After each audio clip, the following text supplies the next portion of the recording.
Hey, hey, hey. Welcome to another episode of The Color of Truth.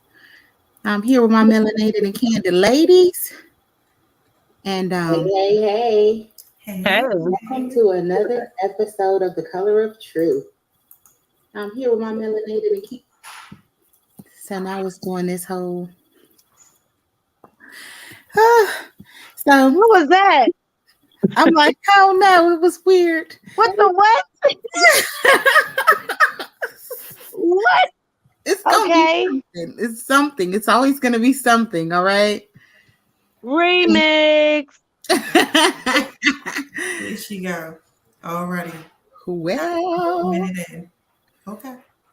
all right.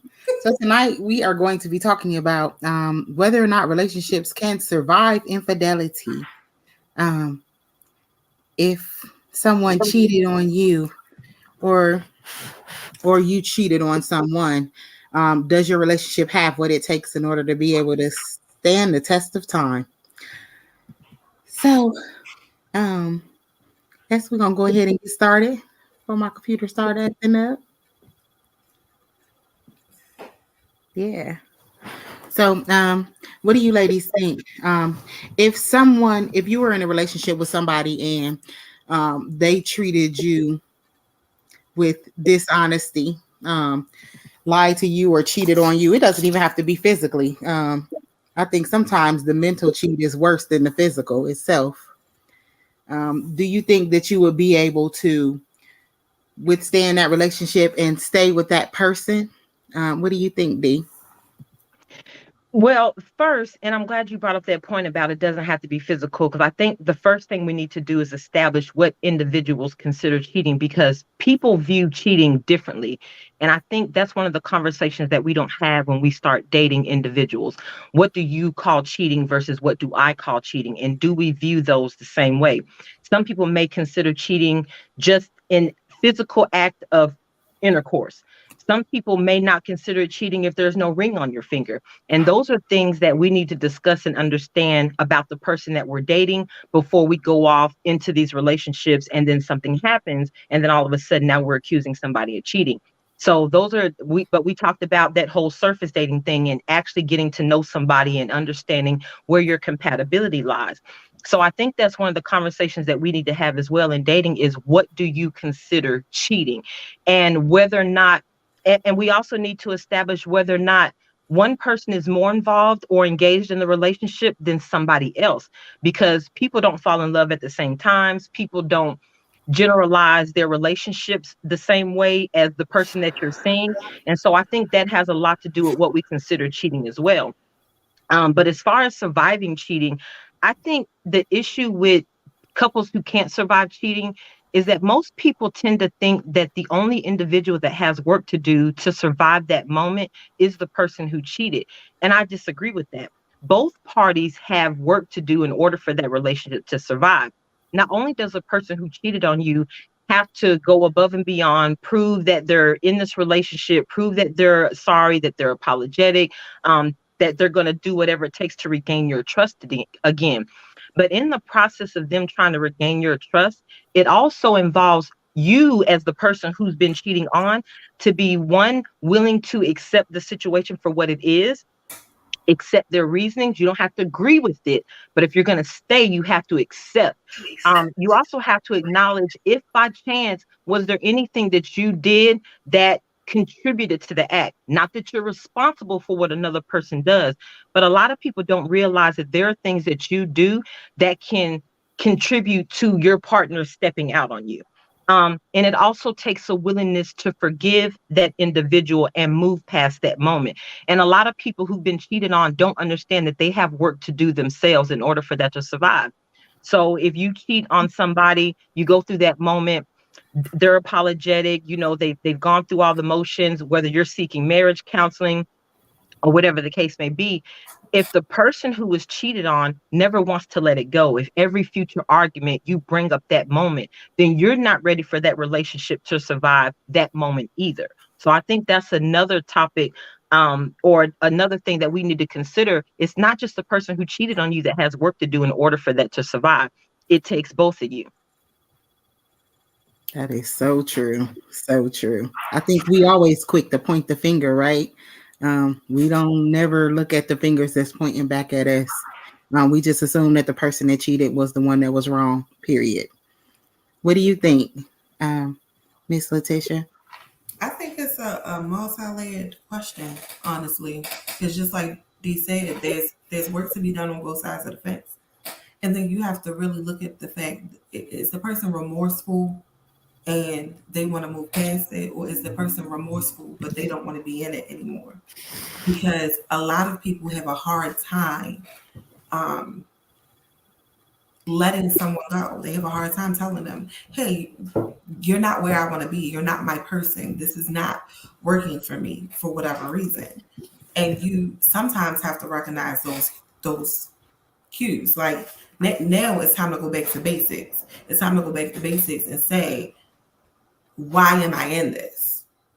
Because when cheating happens, it's a multi-layered thing, and people get so caught up in sexual acts that they don't understand that a lot of times people express their emotional gaps sexually. So for me, I have to look at, are you just like fast and loose out here just having sex? Or is there an emotional deficit that we're dealing with here? How do I help my partner? Does my partner want to be in this? How do we move forward? Because we have to move in the same direction together in order to move past the infidelity. And sometimes moving past infidelity is breaking up. Right. Sometimes moving past infidelity is breaking up. Um, for those of you that don't know, I'm a professional life coach. My particular niche is relationship coaching.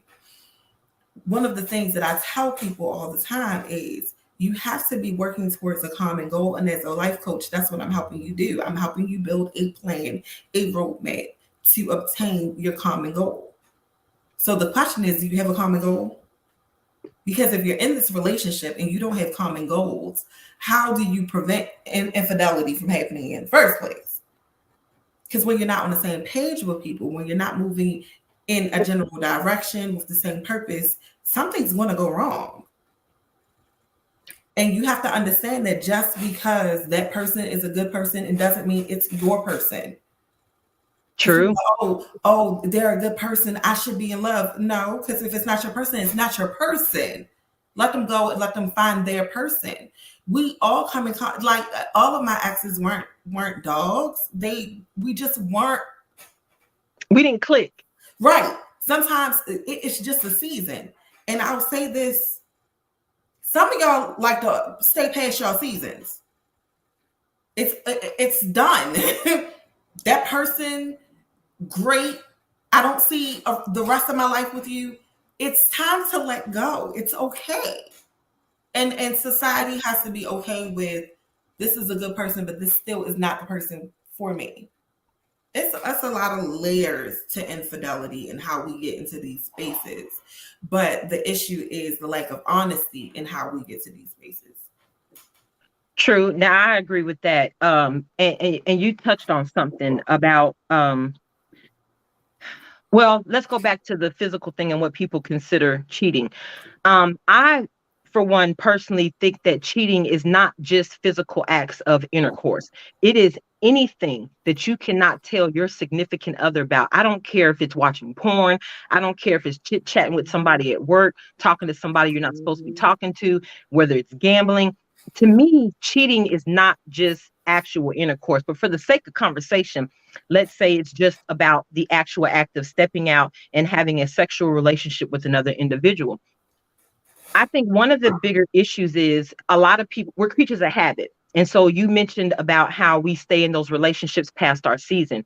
And I think a lot of that has to do with us being habitual creatures. It's hard for us to step outside of our comfort zones. So when you meet somebody that you feel like you mesh with, or that you've made yourself believe that you're in love with, because I think that's a bigger issue too. I think oftentimes we get into these relationships and we look past red flags for the good that we see in people. You brought up about, hey, this is a good person. I cannot tell you how many times I have had a conversation with a female that says, yes, I understand that that's a good guy, but that person being a good guy or that person being a good girl doesn't necessarily mean that they're a good match for you. A lot of times we like to look at things that people bring to the table, like he opens car doors for me. Or there may be a situation where you say, oh, he's so polite this, he's so sweet that. And we go through these moments where we get stuck on what somebody does for us in particular moments that has nothing to do with who that person is as an individual. So hold on one second, guys. As we're going through those moments, we start looking at people for what they do for us and not necessarily what they can do for the relationship. Is this person going to help me to grow? Is this person going to help me to be a better version of myself? Can we actually build a foundation together? So get out of all the original niceties that people like to put on, because to me, I look at dating um, as like everyone's on a 90-day probation at work. Everybody can be good for 90 days. Most of us can. Right. Most of us put on fronts for 90 days. Most of us can be the best version of ourselves. But as time goes on, you often hear people say they change. It's not that they change. Their 90-day probationary period has ended, or however long they have been the best version of themselves. So now you're seeing people for who they really are, who they act in everyday situations. And not only has that 90-day probationary period ended, but going back to somebody changing, it's not that they're changing, but you were so caught up in they open doors for me, or they say the sweetest things, they're always giving me compliments, they bring me roses, that you didn't actually address real life situations with an individual. So now you're seeing how this person actually acts in real life, you're seeing how they move, and that's where issues start to come in at. And that has a lot to do with being able to survive infidelity as well. But like with the physical part about, people just getting into their comfort zones, I think it's harder for women to walk away from relationships when it's past their season, whether it's because of an act of infidelity or for other reasons. And not just because we're creatures of habit. I think women have a hard time with allowing somebody to get emotionally close to them, or mentally Mhm. close to them, or physically, sexually close Mhm. to them. I know a lot of women who say, I'm tired of him, but I don't want to walk away from the D. And that's a big problem in relationships. It's not worth staying in that relationship for. The person who's always taking the cheater back because you want to be with that person, because you told yourself that this is my guy, this is who I'm going to be with. So you forgive the first act of infidelity. Then the second act of infidelity comes because you haven't, either this is who this person is, or like you said, Letitia, they really don't want to be here. Maybe they're afraid to back out of the relationship. Maybe they're afraid to tell you they just don't want to be here. But the infidelity acts just keep coming and keep coming. And you've forgiven them 3 times, 5 times, 10 times. Now you're at the point where you basically have a relationship that's engulfed in acts of infidelity. And now you don't know what to do with yourself, and you want to point fingers and point fingers. And while you may not be responsible for what that individual has done, you have got to take some accountability for what you allowed into your life. You can't keep accepting things the way they are and expecting a different outcome. Yeah, I tell exactly. people when it comes to breakups, whether it's infidelity or whatever, it boils down to what you did or what you allowed. Because okay, so you didn't do anything, and I, I'll touch on that later because most people do things without knowing they did something. Um, because if you really dive into relationships, and it's not just what's the word? It's not just romantic relationships. It's just managing the relationships around you. People need to do better at recognizing their loved ones' triggers, right? Because when you trigger people, it triggers a response. So let's say you have a man and you talk to him crazy. That is a triggering event, especially in the Black community, because our tongues are sharp. Um, and it's emasculating, and we've become so desensitized to it that we feel like it doesn't matter. You can talk to a man like that. You can't, but that's something else. When you trigger people, there is always going to be a response, whether it's immediate or it is suppressed that comes out later. There's always a response to it. And we have to be more responsible for acknowledging the things that we do.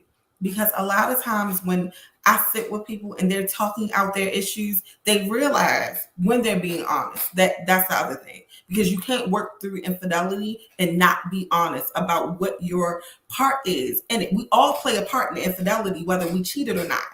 Absolutely.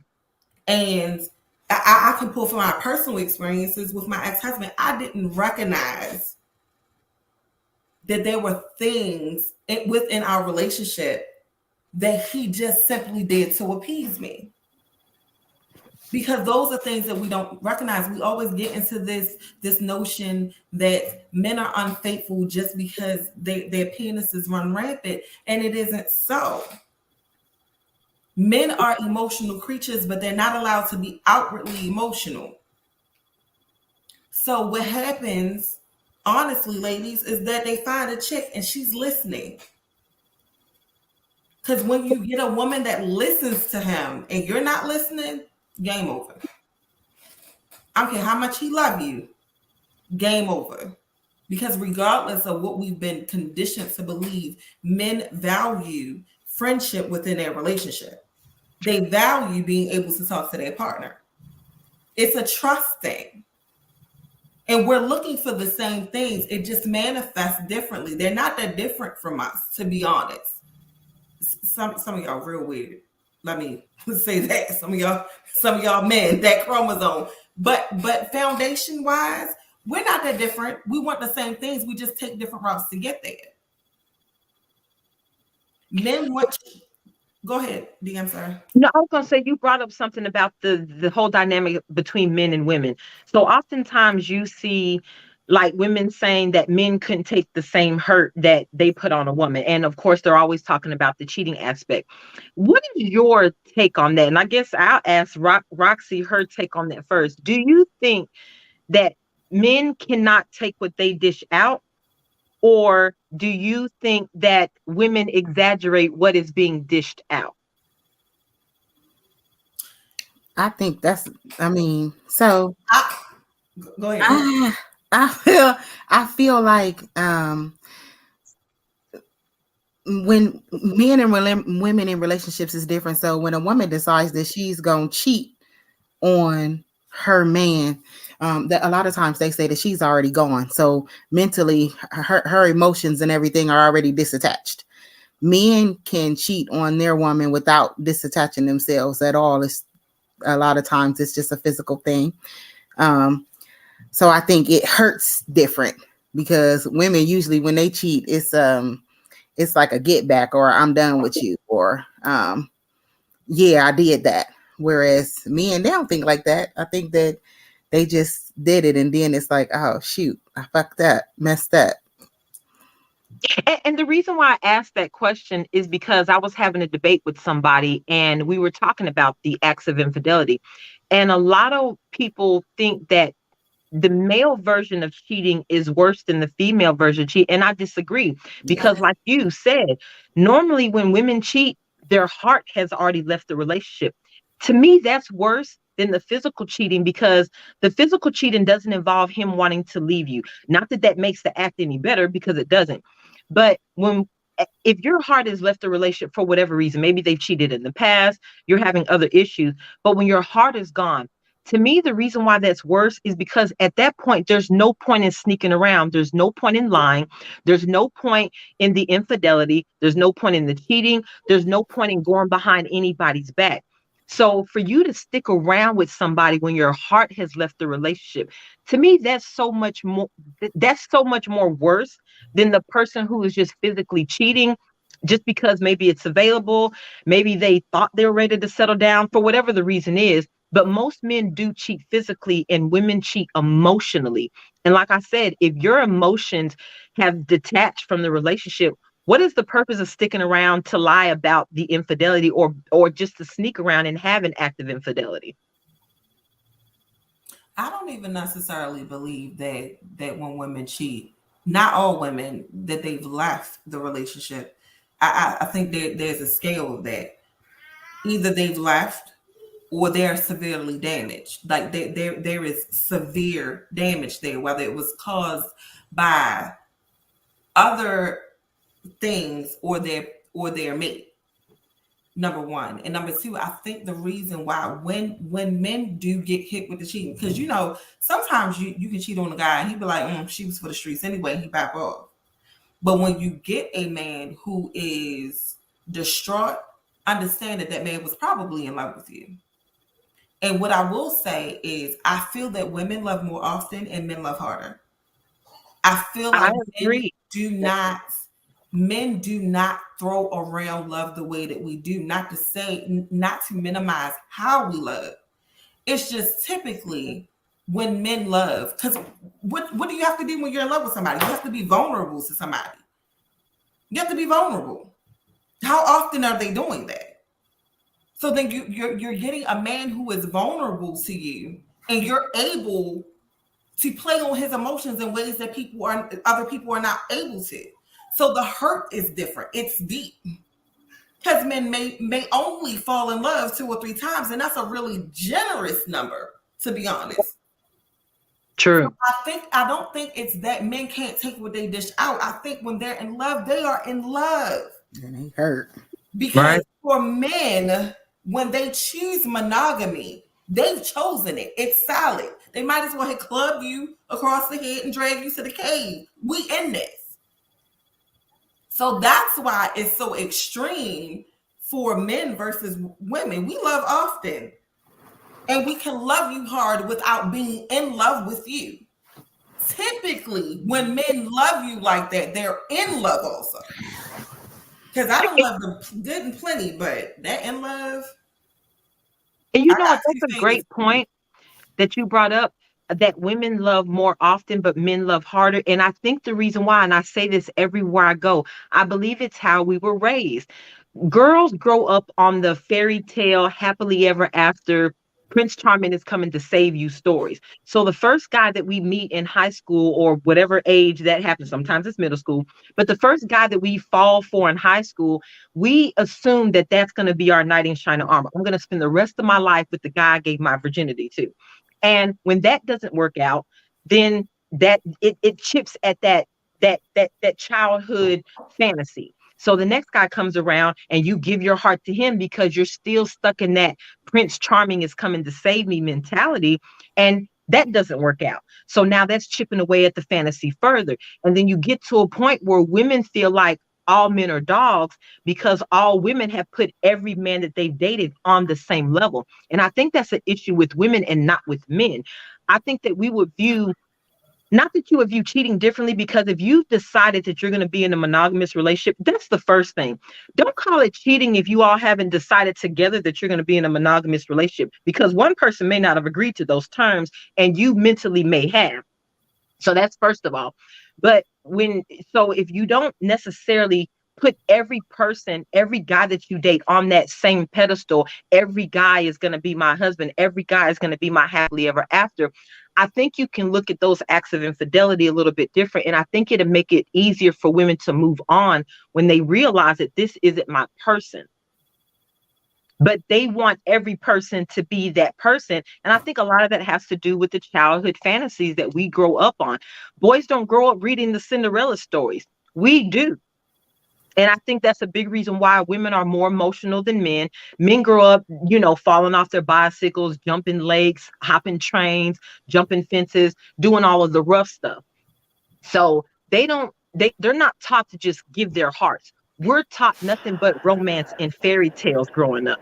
And I think that's a big problem between the sexes. And until we are either all taught how to deal with relationships the same way, I think that's going to be a continuous battle that women deal with when they're classifying men as dogs on the basis of cheating alone. Not only the fairy tales, I'm thinking along the lines too of you only women being taught that you're not supposed to be with a lot of men to begin with. That it's not okay. That's abnormal. If you got a whole bunch of different guys and you messing with a whole bunch of different guys, then there's something wrong with you. then you consider it to be a slut or you consider it to be nasty. So women tend to try to grab onto that guy and, like you said, throw them in a relationship, whereas that guy may not have necessarily decided that's what he was going to do, or because he sexed you real good, or because he told you he cared about you, because he bought you dinner. Then you automatically assume it's all together. You know, when I introduced my ex-husband to my father told him, she changed men like she changed her underwear, don't get attached. And transitioning back into the dating world, I date often. Now, although my children do not meet everybody that I come in contact with, they do see that there's a rotating door. And I do it on purpose because I don't want my daughters to get trapped in the fantasy of you don't have options. You have options. You single till you not. Because that Dee mentioned the whole monogamy thing. You want to jump into monogamy. Guess what, bruh? We're not monogamous until you tell me we're monogamous. I'm the same way. I don't go on presumption. I could like you a lot and still go on a date with somebody else because I'm single till I'm not. And I lead with that. And I just had a conversation with a guy 2 weeks ago, and he was like, you think I don't know what you do? And I said, what are you talking about? All of y'all should know about each other because ain't nobody a secret. My phone stays face up. Depending on how I feel about the conversation or what we're doing, I'm going to answer because I owe you nothing. There's no ring on my finger. You know what I'm saying? And we're not, we have to dispel that whole notion that you're a slut because you have options. You have options, and understand that all these guys are gonna line up and they're going to be representatives because most of the time they're after what's in your pants, which doesn't make them bad guys. Because truth be told, when you're young, your hormones are running wild anyway. Ain't nobody trying to settle down. When don't you do it to yourself? Explore your options, and you don't know what you like until you date. So you have to date multiple people to know what you like and what you don't like. Because it's up to us to dispel the BS. Because the other thing about infidelity is people end up in situations that they don't want to be in because they don't want to look crazy. As women, like Roxy said, you're taught not to be out here and be fast and loose. If you want to call me a hoe, fine. But I'm not settling for anything. At 38 years old, I was in a marriage 14 years. I'm not settling for shit. And I just I had multiple suitors. Even if you dating a multiple, even if you're dating a multiple, so I think when you dating around, like, you said, Letitia, you're supposed to date around, date more than one person, but that don't necessarily mean sex either, though. I mean, I can date you for months. I could date you for years, and we may not ever even touch. Okay. Because I have one guy, there's this one guy I'm talking to. It's not going to go anywhere. It's never going to go anywhere, but I enjoy his company. He enjoys mine. We go out. He always pays for dinner. We have a great time, but we understand it's not going to go nowhere. But we enjoy the same stuff, and it's real platonic, though. He's just a gentleman, so he pays for dinner. He just got a promotion. I took him out. I was like, oh, we're going to celebrate. I got the check. No, you don't. I'm taking you out. But it's not going anywhere. Y'all have to be okay with having honest conversations with yourself. Because truth be told, a lot of women get cheated on because they have the presumption of monogamy. Did y'all have that conversation? Because just because he's with you every night for a month doesn't mean that's your boyfriend. It means he likes sleeping with you. Right. But you're comfortable, because that's the other thing y'all don't understand. Sometimes we're just comfortable. True. Sometimes we are just comfortable. But there's nothing wrong with being comfortable. I didn't say that. It all depends on what you're looking for. It all depends on what you're looking for. There's something wrong with it if one person is just comfortable and one person is looking for happily ever after. Those two individuals don't mesh. But that brings me to my point. So you brought up about I'm single until he says so, and I'm the same way. What women need to realize, though, is, like you said, I may like you a whole lot and maybe I see something in you, but until we have that conversation that we have decided to be monogamous, I'm dating other people. Another thing women need to realize though is that goes the opposite way too. You don't even have to be wanting to date other people. You could literally only be seeing that one guy. But just because you're only seeing that one guy and he hasn't decided to be monogamy, it doesn't make you a fool. It doesn't make you crazy. It just means that you've decided personally that, you know what, I really like this person. I don't want to damage whatever we have by going out doing this. I'm not interested in what anybody else has to bring. It doesn't mean that individual has to be in the same place at the same time as you. Doesn't mean they won't come around. It just means that they're not there yet. People don't fall in love at the same time. So while you may want to give your all to an individual, like Letitia said, until he says, this is us, we doing this thing. I look at relationships the same way. We're not in a monogamous relationship. Yeah, I might be feeling you and I may not be fooling with anybody else, but I understand what it is. And I'm not putting you in a physical relationship because I mentally put myself in one. And stop emotionally manipulating people. Because you choose to hit the pause button does not mean that person on the other side has to hit the pause button. Unless you have a conversation. Unless you have a conversation that states otherwise. Because Anissa, we're not going to be childish. We're grown. You cannot expect that without agreement, period. Because if you do it, you're wrong. We can't pause. You can pause. You just can't expect everybody else to be on the same page as you all the time. And I think that's a big misconception that women have. So he got to make me wifey. He got to say, you wifey, before we pause. Not necessarily. It all depends on what those individuals are looking for. But you could be looking for happily ever after. He may not be, but that doesn't mean he doesn't find you attractive. That doesn't mean if you just happen to give up the nookie and he enjoyed it. It doesn't mean that. I want my happily ever after. So say that. Here's right. Because this is the problem. The problem is I'm looking for happily ever after. He said that he was looking for fun, and you think you can change his course.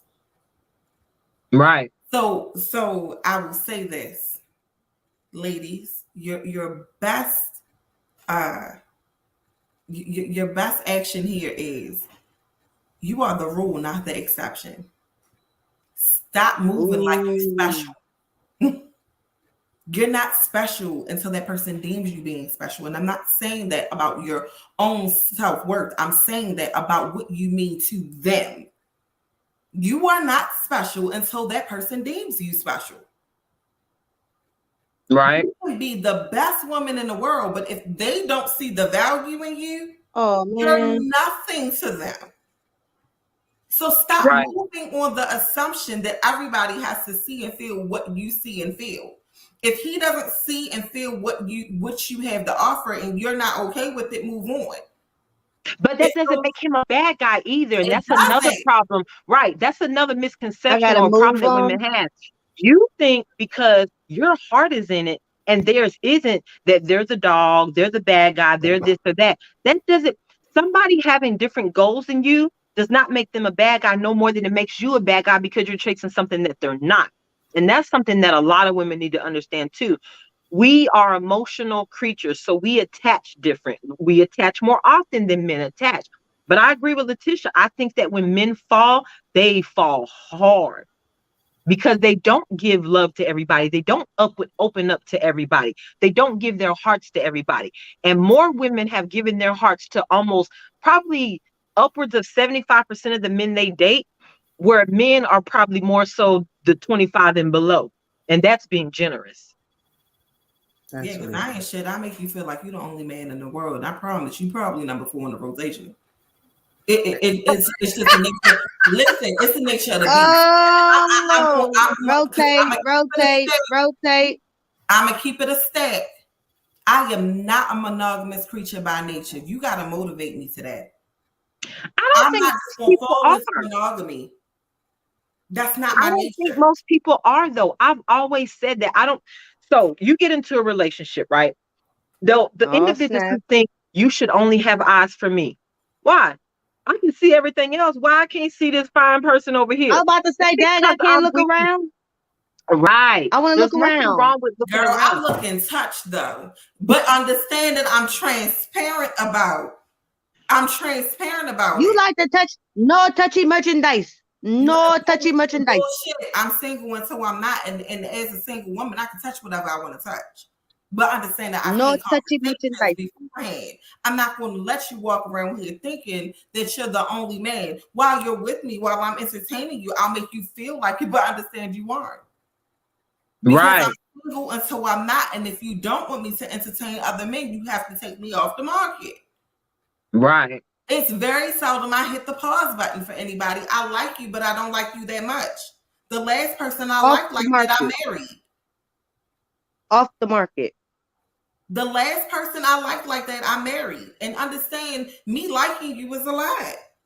Because I don't even want to stay the night with you. We're going Right. to at your house so I can leave and go home. Right. And you know what? I'm the same way. I'm the girl that doesn't emotionally attach to everybody. We could be having the best fun. I dated a guy for a year. Had no idea where I worked. Like seriously, because I didn't see a future with him. He was fun. We laughed together, we partied together, we hung together. He was great company. But I did not see this person as the person I wanted to marry, the person I wanted to build an empire with, build a future with, have kids with. I didn't envision him. When I envisioned my future, I never saw him in it. But I was honest about what that was. And I don't think enough women are honest about not necessarily, they're honest about what they're looking for.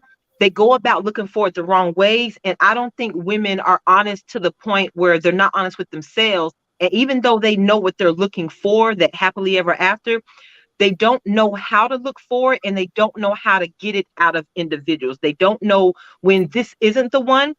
And they judge relationships off of those initial moments that, like I said, the first date, oh, he took me to Ruth's Chris, he opened up my door. That doesn't make him the one. A lot of people, oh, I open up doors and to take you to Ruth Chris.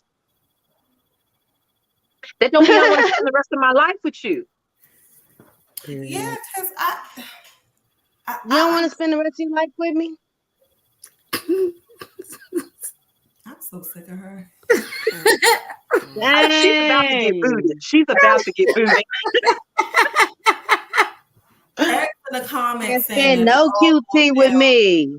It all goes back to us all being poly. And while I'm not against poly relationships, there is a certain formula for poly relationships for me to make it work. And the foundation of that is finances. Right. But there are a whole bunch of moving parts to that. So I don't necessarily want to buy into the poly thing because I don't like people that much collectively to be in a relationship with one person, much less multiple. And it's part of knowing yourself. You know what I mean? Like it takes a special guy to make me pause. Dee and I both have expressed previously, and the other ladies, it takes intellectual stimulation. My kitty don't even get wet if you don't stimulate. Like I've only in 38 years of my life, I've only had one man that I had just a pure physical attraction with that just did it for me.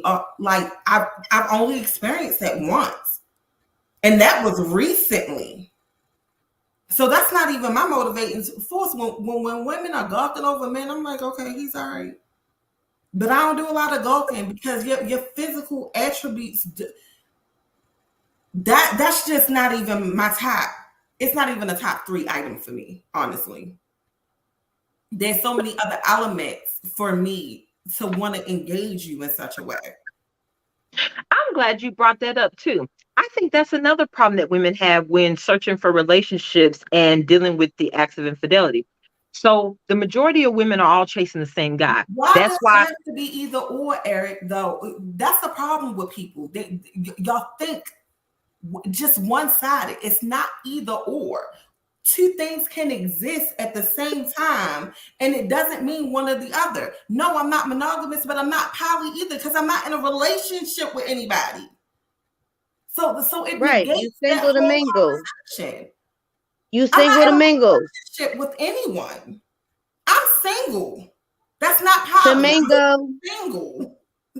Domingo. But back to the physicality. Single Domingo. I think a lot of women, so most women are chasing the same guy, right? The 6 foot guy, abs, six figures, professional. They're all, most of us are chasing the same guy. So you think about the proportion of women to men on the planet. Well, women outweigh men as far as population goes. So if 100% of women are chasing that 15% of men that happen to be 6 foot tall or taller, that happen to make 6 figures, that happen to have a 6-pack, that happen to be professional individuals, if we're all chasing that person, this is the ideal guy. If that say that's only 15% of the male population out there, right? So you look at it like this. Every woman wants that one guy. That one guy has every woman as an option on the planet. That's another problem. So let's say you're chasing the NBA player. Typically, they're the ones that fall into that category. They're tall. They're going to be the physically fit individuals. Their financial status is top notch. If every single woman is chasing that same NFL or NBA player, then guess what? Because he has every woman as an option, what makes you think he's not going to exercise a few of those options? And another problem that we have is that we reach our age of sexual maturity at different levels in life. Men go through their whole sexual what prowess at the age at a young age, where women are more looking for that happily ever after. Well, when women get older, that's when we get into our sex drive kicks in, and so now we're looking around like, okay, that's when women start cheating or women start stepping out, because that's where the MILF whole idea about a MILF came from. Those women are looking for the guys that can hang with him, because 9 times out of 10, when you're 45, 50 years old, and your libido is just going crazy, you're now with the guy who had his sexual kick 20 years ago. So he's more settled down than you are. But when you're 20 and he's 20, he's not looking to settle down. He's looking to conquer as much as he can. MILF. So we reach our age of sexual maturity does not happen at the same time. So it's impossible. It's not as easy for a woman who's 20 years old to find the happily ever after when that guy that you're searching for hasn't matured to that yet. And I think that's another issue we have. But if you're all chasing the same one guy, that guy that falls into that 10-15% of men out there, then if he has everybody as an option, what makes you stand out that he will no longer exercise any of his options? And I don't think enough women understand that they don't necessarily stand out above any other option, especially physically now. Everybody's got to build the body now. So if he's chasing the perfect body, and everybody went down to Dr. Miami with the stolen PPP loans and the advanced child tax credit from the COVID relief, I'm just saying, y'all know what happened. Y'all know what happened. Say that. So now everybody's got the Cardi B, Nicki Minaj, Kim Kardashian body. So if that's what's drawing men, then what makes you stand out above anybody else? And if you're chasing that guy and that guy has every woman as an option, why do you not think at some point in time those options won't be exercised? He gonna come back to the wrinkles. It's okay. I'll be waiting. And shit, I'm not waiting either. Because here's the problem. Here's the problem with being divorced for me. Because D hit on it. I am in my sexual prime and single, and when you're single, you can. For me, I can't, right? So I can't be the kind of freak I want to be because I'm single. Like, I can't just put this on nobody's damn son, have a stalker. I'm not doing that. Girl, you at the age where you need to stop looking for the son and go for the dad. No, I'm just playing. Right. Say that. Listen, I tell people all the time, I have always liked older men. My ex-husband is six years older than me, and now I'm glad that I'm in my late 30s because now I can go after what I'm looking for. Because honestly, I like me a good boring dude. I like to sit around and have intellectual conversation. I'm not a go out kind of girl. I will step out if I have to. Um, there are things that I enjoy doing, but like I just like to chill, right? So I like somebody who's very laid back because y'all get the rambunctious Letitia, but the only thing that's off the hook on me is my mouth. Like I'm not the life of the party ever. People know that I'm in the room, but I'm not the life of the party. Pretty boring. So Me I neither. used to be, them days is long over with. I used to be a Right. social butterfly. I'm not. I sit straight in the middle of introvert and extrovert. Like if I gotta go out here and dance, like if you see me and I'm moving through a party, I'm getting paid to be there. I'm at a fundraising event, I'm collecting checks. Then I'm the life of the party. That's work. But on my social time, I'm in a cut. I'm chilling. I don't want to do any of that. You know, and I'm a people watcher. So I see people do what they do. And people don't understand, like, when you're not compatible in lifestyle, too, it creates a problem in your relationship. Because if you're dealing with somebody who is super extroverted, or they have a certain career, because I'm always around entertainers, right? You have to be secure in knowing that, of course, he a little flirty. He out on the stage, they go to groupies, he got to pack it. There are just lifestyle things that you have to deal with when you're dealing with people. And I just do not think that people look at all of the variables and measure what's going to work for them. And then people aren't honest about what's going to work for them because they like that person. They're not honest about their lifestyle being an issue for them.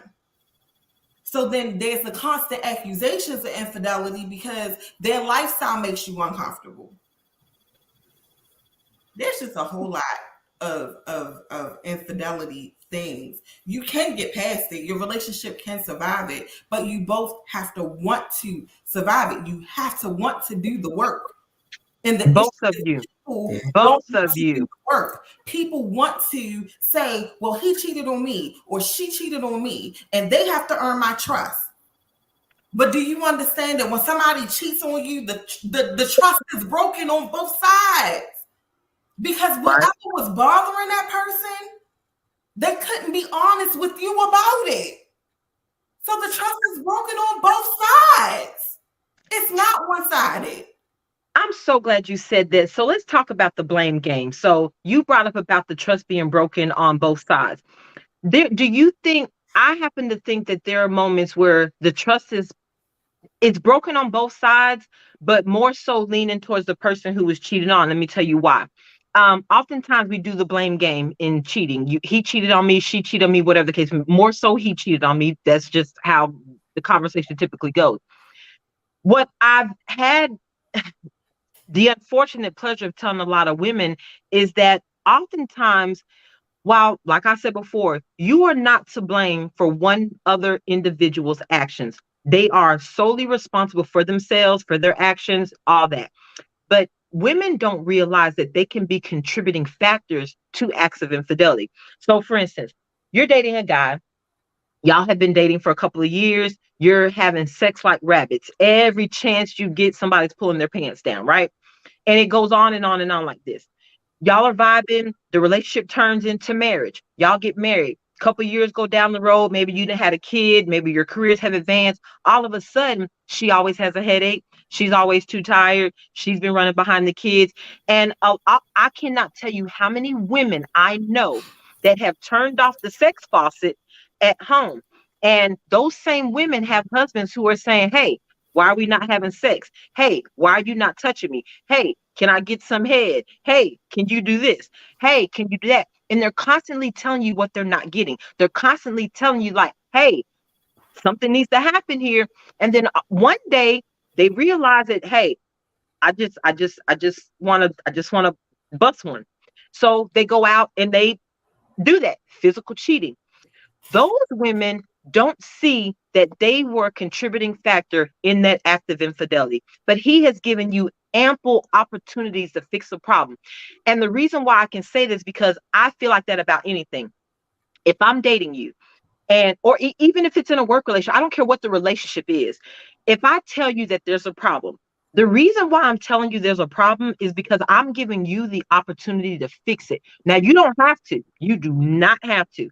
That's on you. But if you choose not to fix it, I'm going to. But you're probably not going to like the way I fix it. So I view that the same way I view the guy who's constantly telling his wife, hey, why are we not having sex? Why are you not touching me?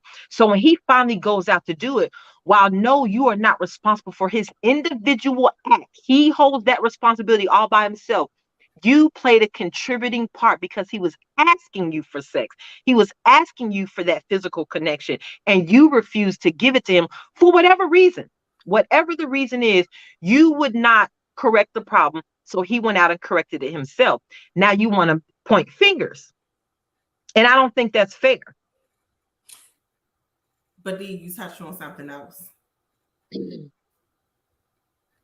It's not always sex. Because when you reach a certain age, men understand those elements, right? But if you're not touching him at all, because most men will tell you they want to feel wanted. Most men want to feel wanted. They want to feel desired. If you're not touching him, I'm not talking about sex. I'm talking about physical touch, right?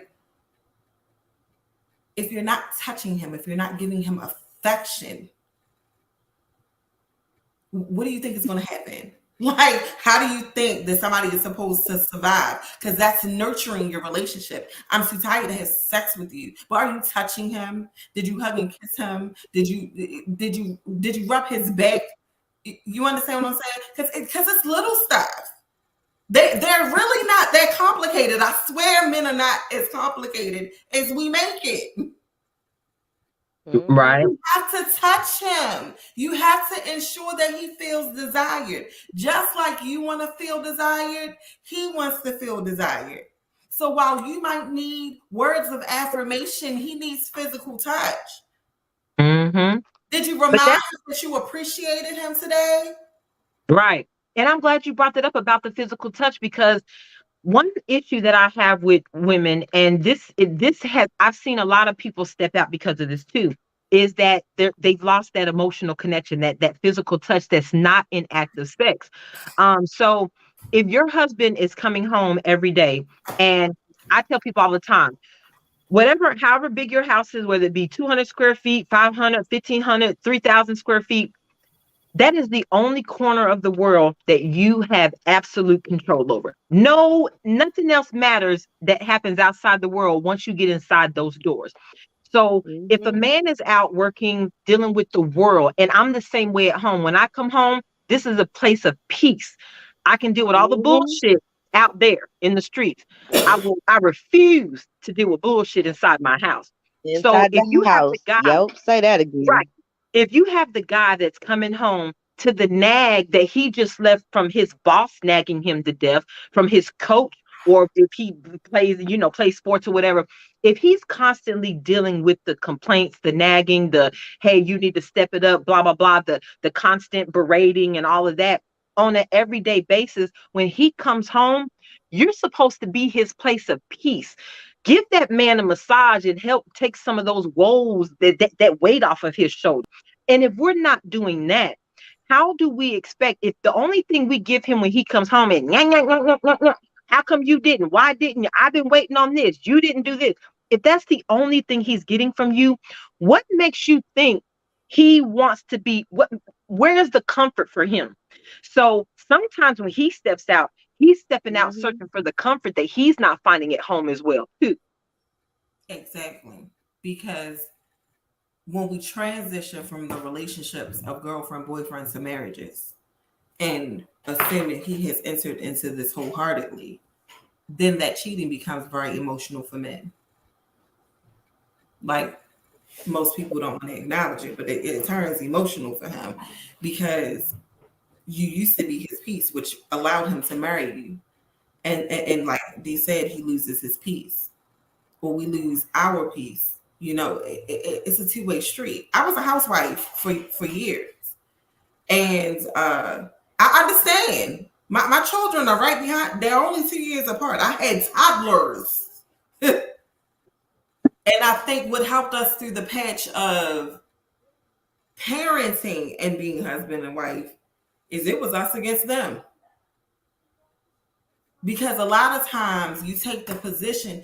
Here's the thing, and a lot of women may disagree with me here, and fine, disagree with me. Nothing comes before your husband. No one comes before your husband, even these children. And if you are married in the way that Girl, I'm so glad you said that.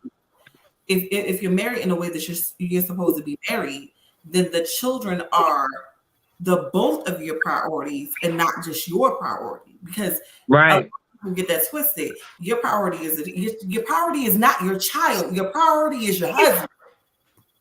Because your husband's supposed to be there for a lifetime.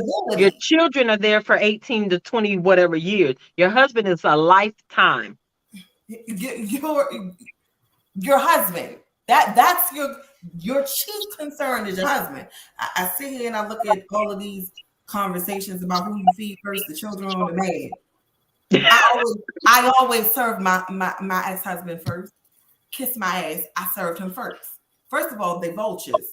If you don't get your plate off, first of all, they vultures. I got 5 of them. You know, when I was married, I fed my husband and son at the same time. I fixed their plates and put them at the table at the same time and said, dinner's ready. And then I went and fixed my plate and came and sat down. Right, because we always eat less. We always ate as a family. I gave Daddy his plate first. Right. And the reason that Daddy gets the big piece of chicken. Right. I gave Daddy his plate first. And then but the food is on the table. Now we passing around because y'all are vultures. He need his food first because y'all not gonna be right. It's not even gonna be enough left for me because somebody gonna want some extra something. And somebody done stole my cornbread. But but the reality of the matter is you do not y'all say y'all want to be wives, but you don't take the position of being wives. Then y'all want to get mad at these men because they're demanding wife stuff from you. I gave you what you wanted. You wanted the ring. You wanted the other. What about me? Play the role of a wife. What about me? Your chief concern is not your children. Right. Y'all collectively will take care of these children. And if you feel like y'all collectively aren't going to take care of these children, why did you marry him? Because it all goes back to what your idealisms are. If you cannot put your husband first, if you cannot be your chief priority because you feel like the children are going to fall wayside, you've married the wrong man. Okay. Because the head makes sure that the body is okay. And without the head, the body don't survive. That part. In the Bible say that y'all are one. When you get married, you become one. Right. So he is me and I am him. What I said, that's what it is. What he said, that's what it is. It's one. His body belongs to your husband and his body belongs to you. So all this, not tonight, I got a headache. I had a coworker that used to complain that his wife was never putting out. And she always had the I got a headache conversation, right? That was her excuse. And I actually told him one day work, I said, I try not to get in folks' business, but since you're sharing, I'm going to share too. So I told him, I said, I want you to do something when you get home. I said, stop by the CVS or a gas station and buy you some Tylenol and take it home. And as soon as you walk through the door, hand your wife a Tylenol. She's going to ask you what that Tylenol is for and tell her it's for her headache. When she says, I don't have one, tell her to pull her panties down. That way, now you don't have so now we've eliminated the I got a headache because you just told me you didn't have a headache, right? And he thought that I was so crazy. Oh, you done bamboozled me. I'm so serious because, hey, drastic times call for drastic measures and modern situations call for modern solutions. So if she always has a headache, beat her to the headache excuse because you can't have a headache every day. But beat her to that excuse. Bring home the bottle of Tylenol, put it in her mouth, put it in her hand, give her a glass of water and say, here, this is for your headache. When she says she don't have one, tell her to put her panties down. But now, if that don't work, hey, when that man steps out, I don't have pity for I promise you, I do not have pity for the woman or the guy whose significant other steps out because you won't give them the physical attention that they're asking you for. It's one thing to not be mentioning. Y'all can both be living in separate bedrooms, sleeping in separate bedrooms of the house. Nobody's asking for anything. If that's what you agree to, that's what you agree to. But if one party is always asking for the physical touch, for the physical connection, and the other party is refusing, I have no pity for you when they step out. But you know what though? What about if they were doing that the whole time though, and you overlooked that part, and now you in a situation where you to marry this person, they had a headache. They didn't have a headache the whole time you was dating, and it wasn't a problem then. But now that you married, it's a problem. So I have a problem with that. I agree, but you know, to go back to women and them not having sex anymore after children come into play, let me expound on that a little bit to give it some reference for men. A lot of times when you get women in the space where you looked at this woman and she was always well put together and she had kids and now she won't have sex, you have to understand that that's a very mental response, and that's a mental response to her not taking care of herself anymore because her life has become overrun by children. So what I will say is I am a very selfish person, and maybe I shouldn't use the word selfish, but I believe in self-preservation. So I've always put the woman, Letitia, first before the wife and before the mother.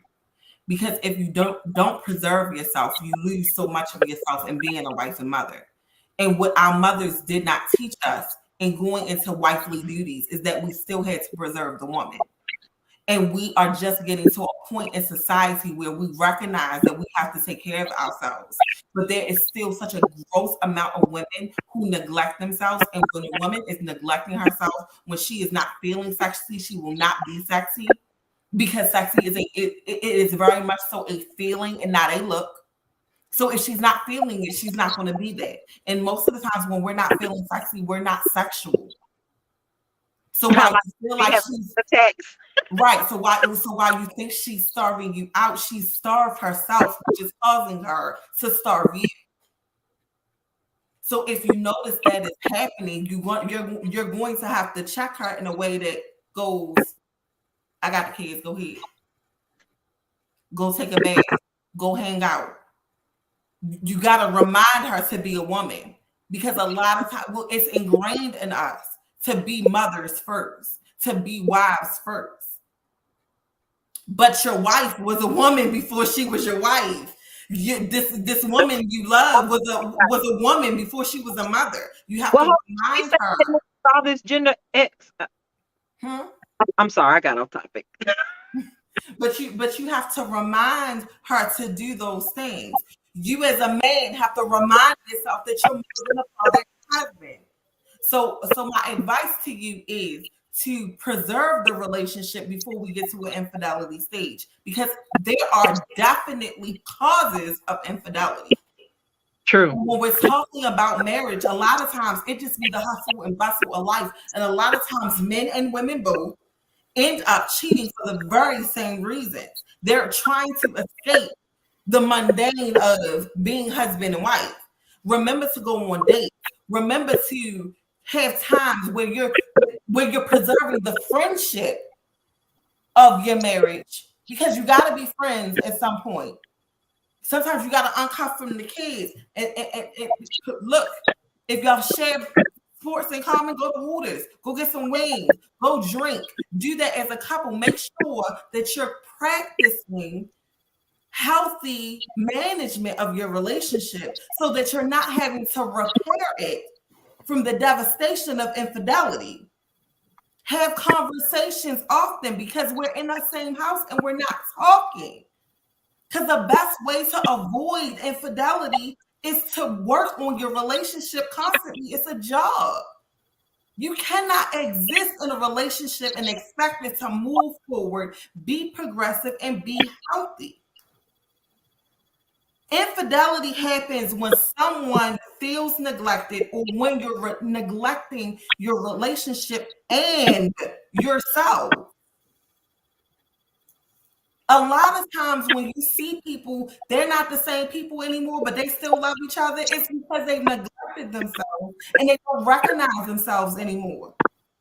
So they start having conversations with somebody, and this person makes them feel alive because they're pulled out of the mundane of the day to day. Because a lot of times, ladies and gentlemen, infidelity isn't this ugly thing because I hated this other person. You got caught up in life, in the monotony of life, and it ruined you. Mm-hmm. That's real. Well, that was deep. But it's another contributing factor, though. We don't keep spice in our. We lose the new in our relationship. We lose the fresh in our relationship. We're not, like you said, you get caught up in the mundane task of everyday life that nobody is elevating anybody else. We're just stuck here in this task, just constant task It's society. spicy. Yeah, all you're It's doing is spicy. running the same errand every day. You're getting up at the same time. You're getting dressed for work. You're running the kids to school. You're coming home, cooking dinner, doing it all over again. It's the same Change it task up. every single day. Change And it we've up. got this. Right. The heels turned into sneakers and leggings.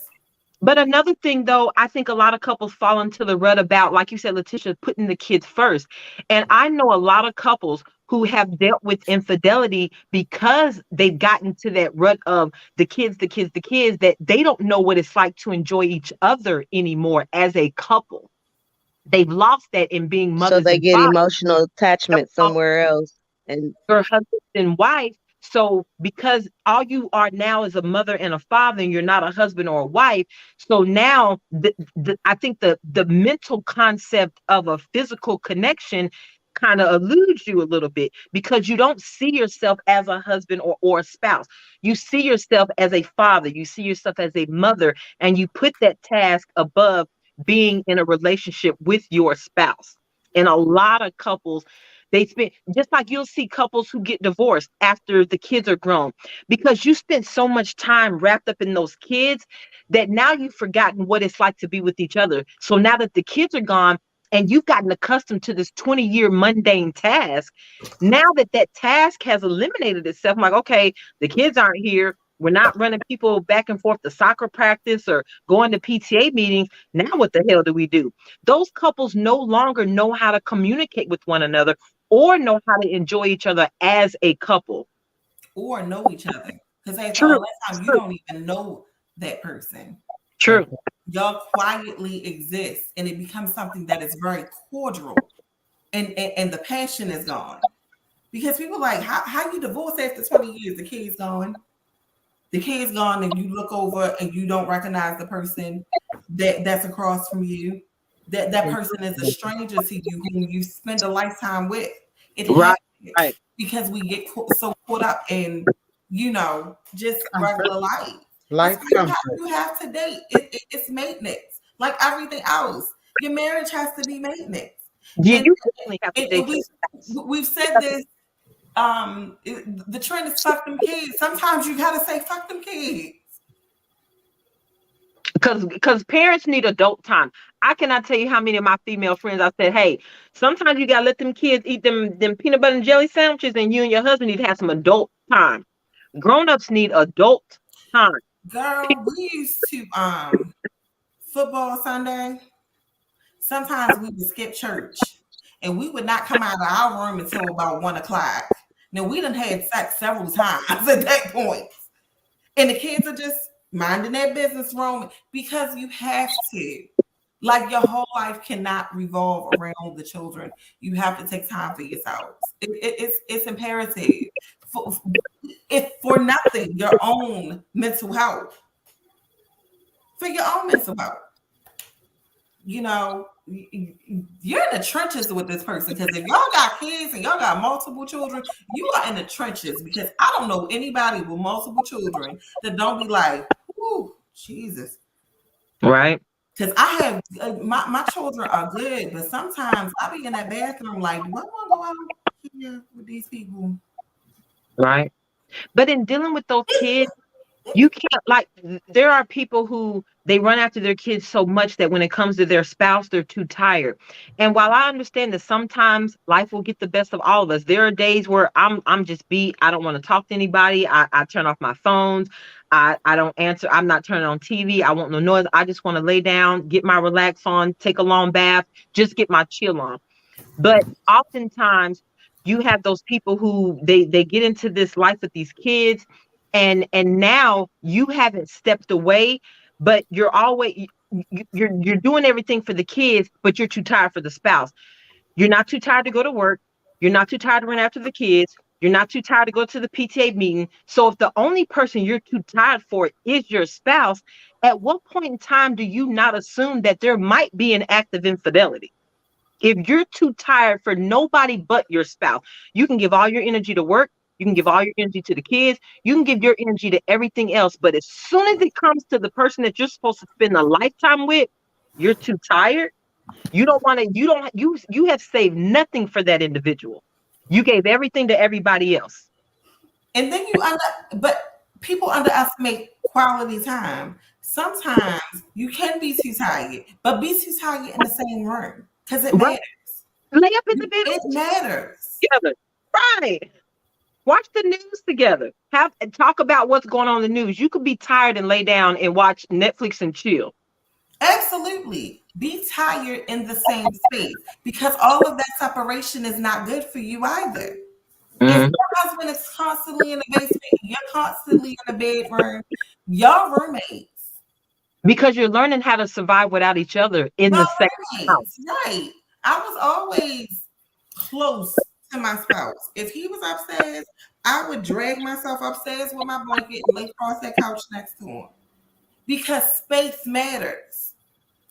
That whole like I said, you gotta touch the person, you gotta be in a physical proximity too. That tells me I want to be around you. If Mhm. you left from where you were to be where I am, you wanted to be close to me, even if we're not touching. It matters. All the small things matter.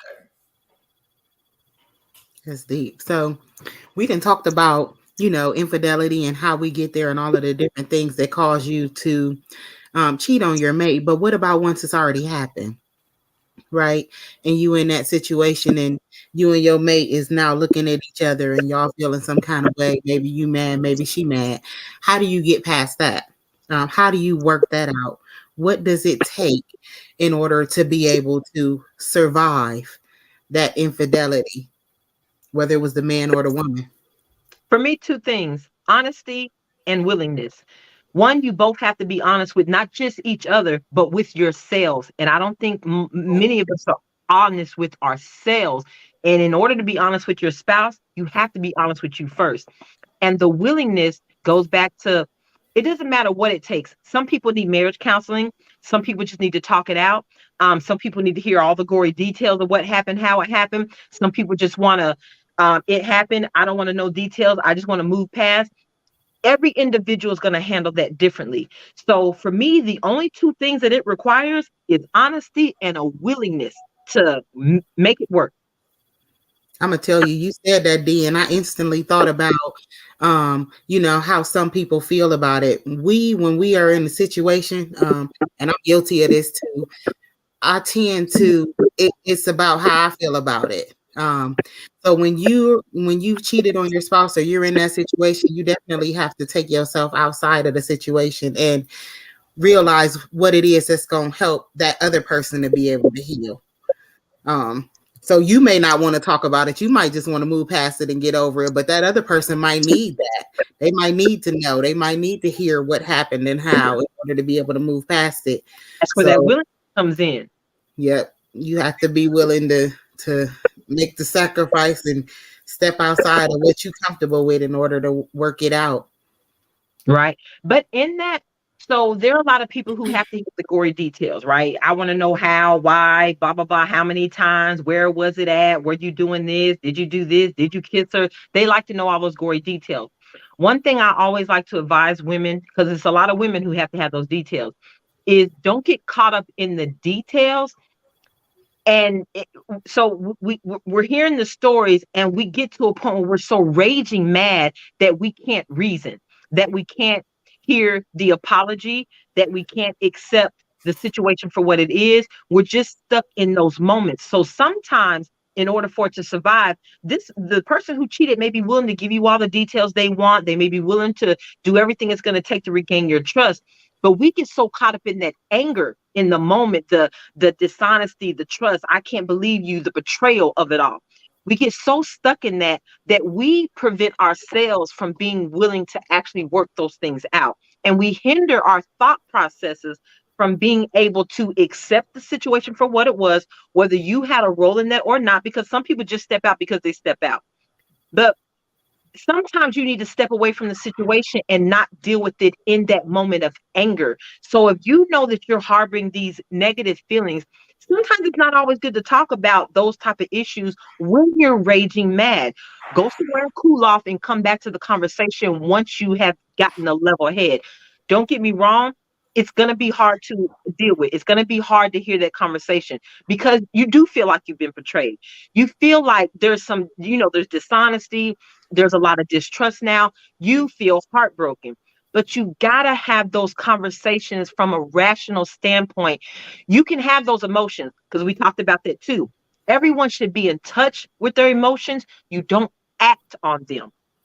So while you're having those moments, if you realize that in this conversation, you're getting upset, you want to cry, you want to throw things, you want to cuss, you want to holler, scream, shout, all of that, step away, cool your jets, come back to the conversation later when you're a little bit more level-headed and you can actually have a real conversation with the person that you claim you want to work it out with, because you can't want to work it out and keep wanting to only hold on to the hate in that moment or the anger in that moment.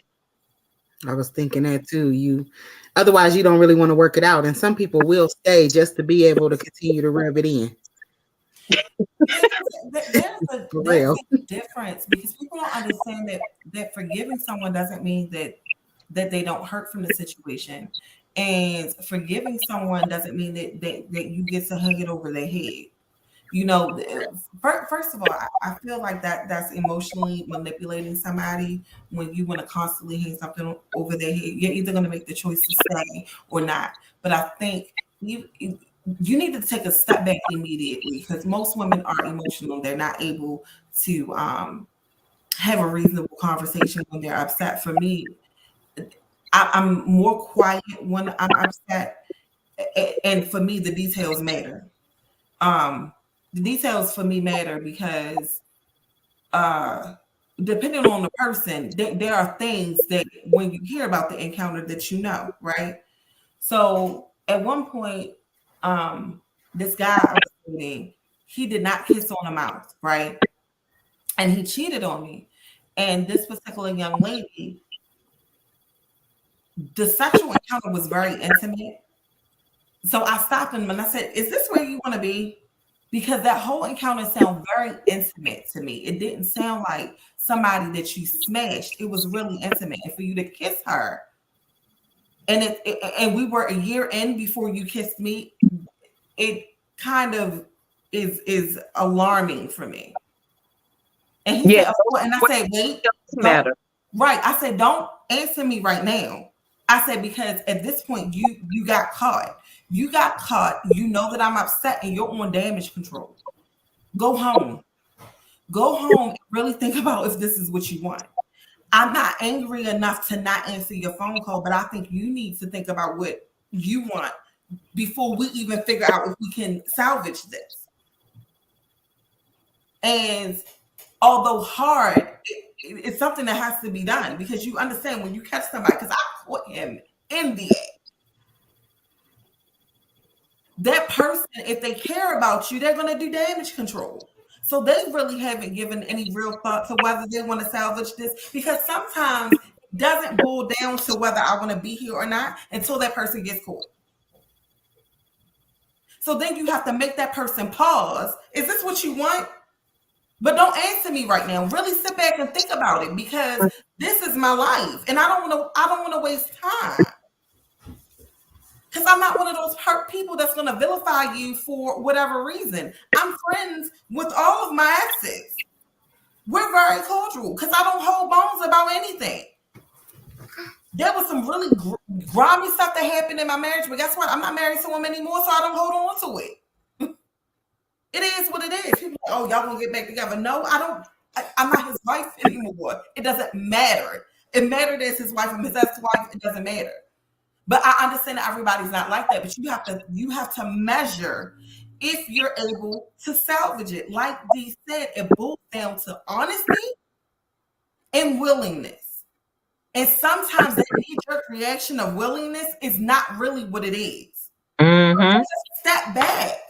Give that person time and give yourself time. And ladies, I say this, and I love my ladies to death because I know you'll feel like I drag y'all sometimes. Don't go call your homegirl or your mama. Oh, okay. You need to take some time to sit and think about what's going on, because the reality of the matter is when you call your homegirls, when you call your mama, they don't have the attachment that you have. Now you've dragged this man. Now everybody knows the dirty little secret, and you're not able to work on that, just you and him. Now it's you, him, and everyone else. Mm-hmm. Same thing for you guys. You can't go see your mama and say this is what she did or her homeboys. Then you've added everyone else to the collective. It becomes messy, and you can't heal when everybody's in your stuff. You can't, because nobody's gonna be as forgiving as you are. They're not in the relationship with you, right? But I like what you said about the knee-jerk reaction and about don't answer that question right now.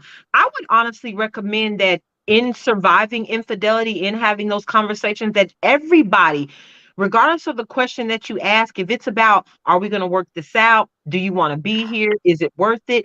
Everyone should never expect an answer right now, because typically, if you want an answer right now, you're typically going to get the knee-jerk response. You're going to get of course I want to be here, because it's an emotional moment.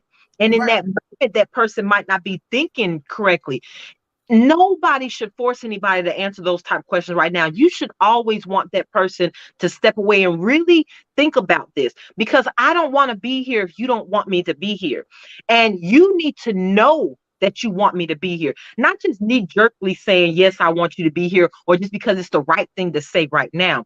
So allow that person to have that time to themselves to assess the situation and assess the relationship, because maybe they don't want to be here and they didn't know that until the act of infidelity came along. Or maybe they did, they just weren't willing to say it out loud.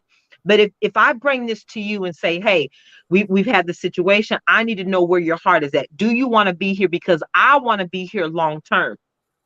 If you give that person that option, don't do it angrily, without all the cussing, without the name calling, without all that. That person now knows that, okay, we actually can have a rational adult conversation about this. And now that they've given me the opportunity to go and talk about this, if the answer really is no, I don't have to feel bad about the answer being no. But we get into this, are you gonna say blah blah blah? We get into that, and a lot of men fall into that. I don't know if it's a protect mode, but it's automatically they're gonna say what you want to hear, because whether it's about them protecting your feelings or whatever that is. But if you approach it without giving them the option, without letting them know that whatever you decide to do, that's cool. I like to have the option to determine if I want to accept that. So if you want to be here, I need to know that you know. I don't just want to hear you want to be here.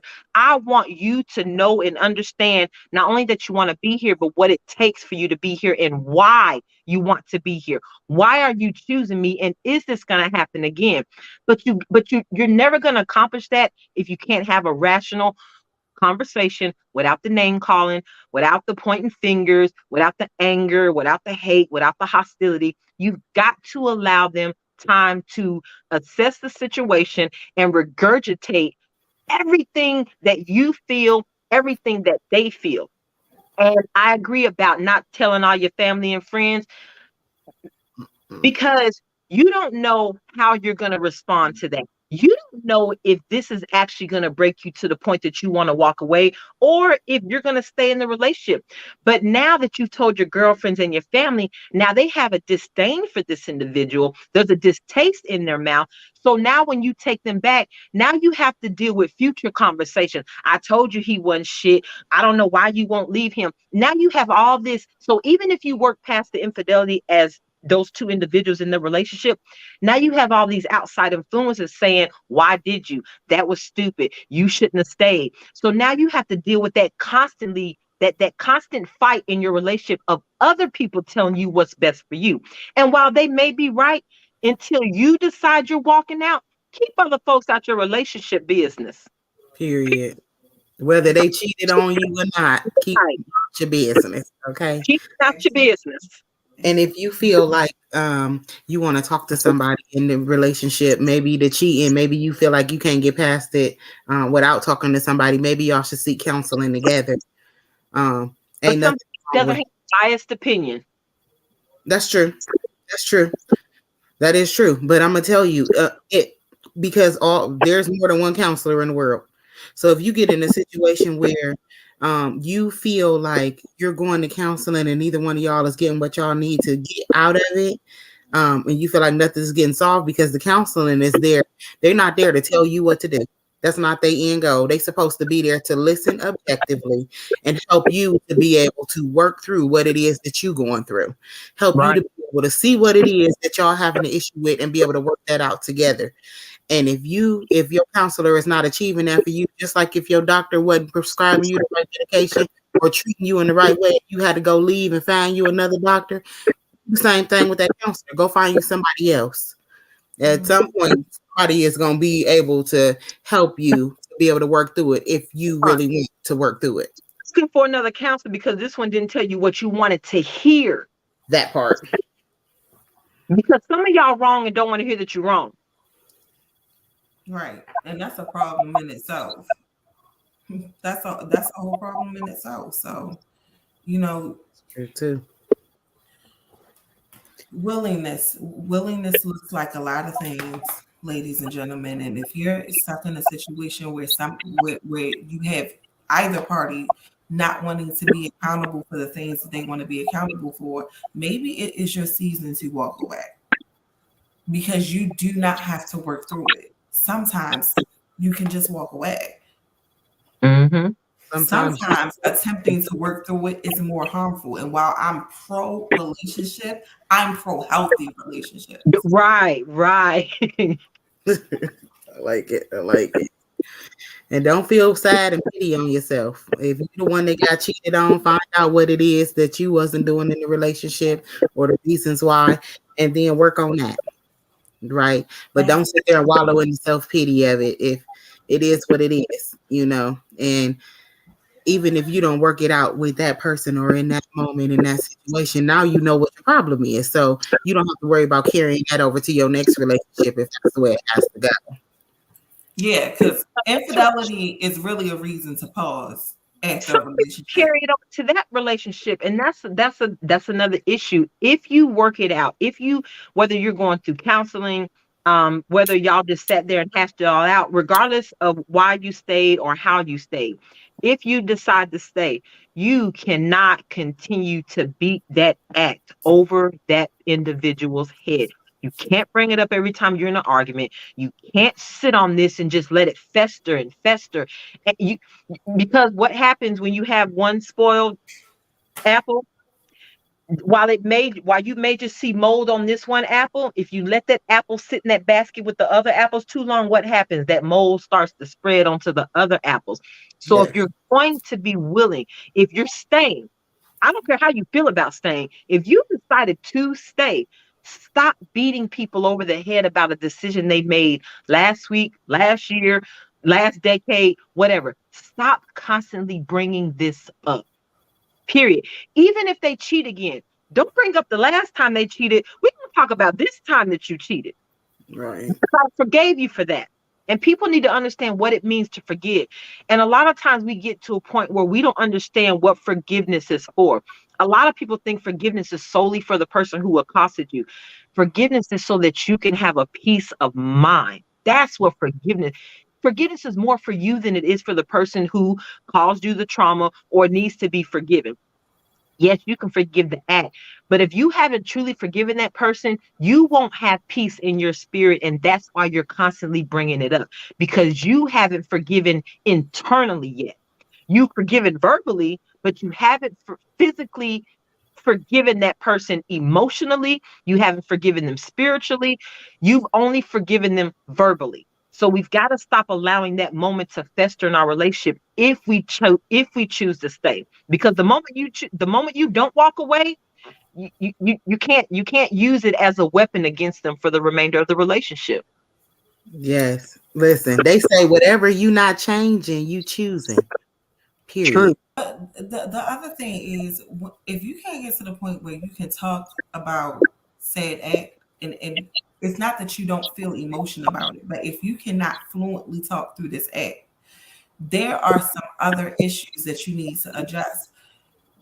You have to be able to talk. You like, your communication cannot break down. It's extra critical when you're trying to recover from infidelity.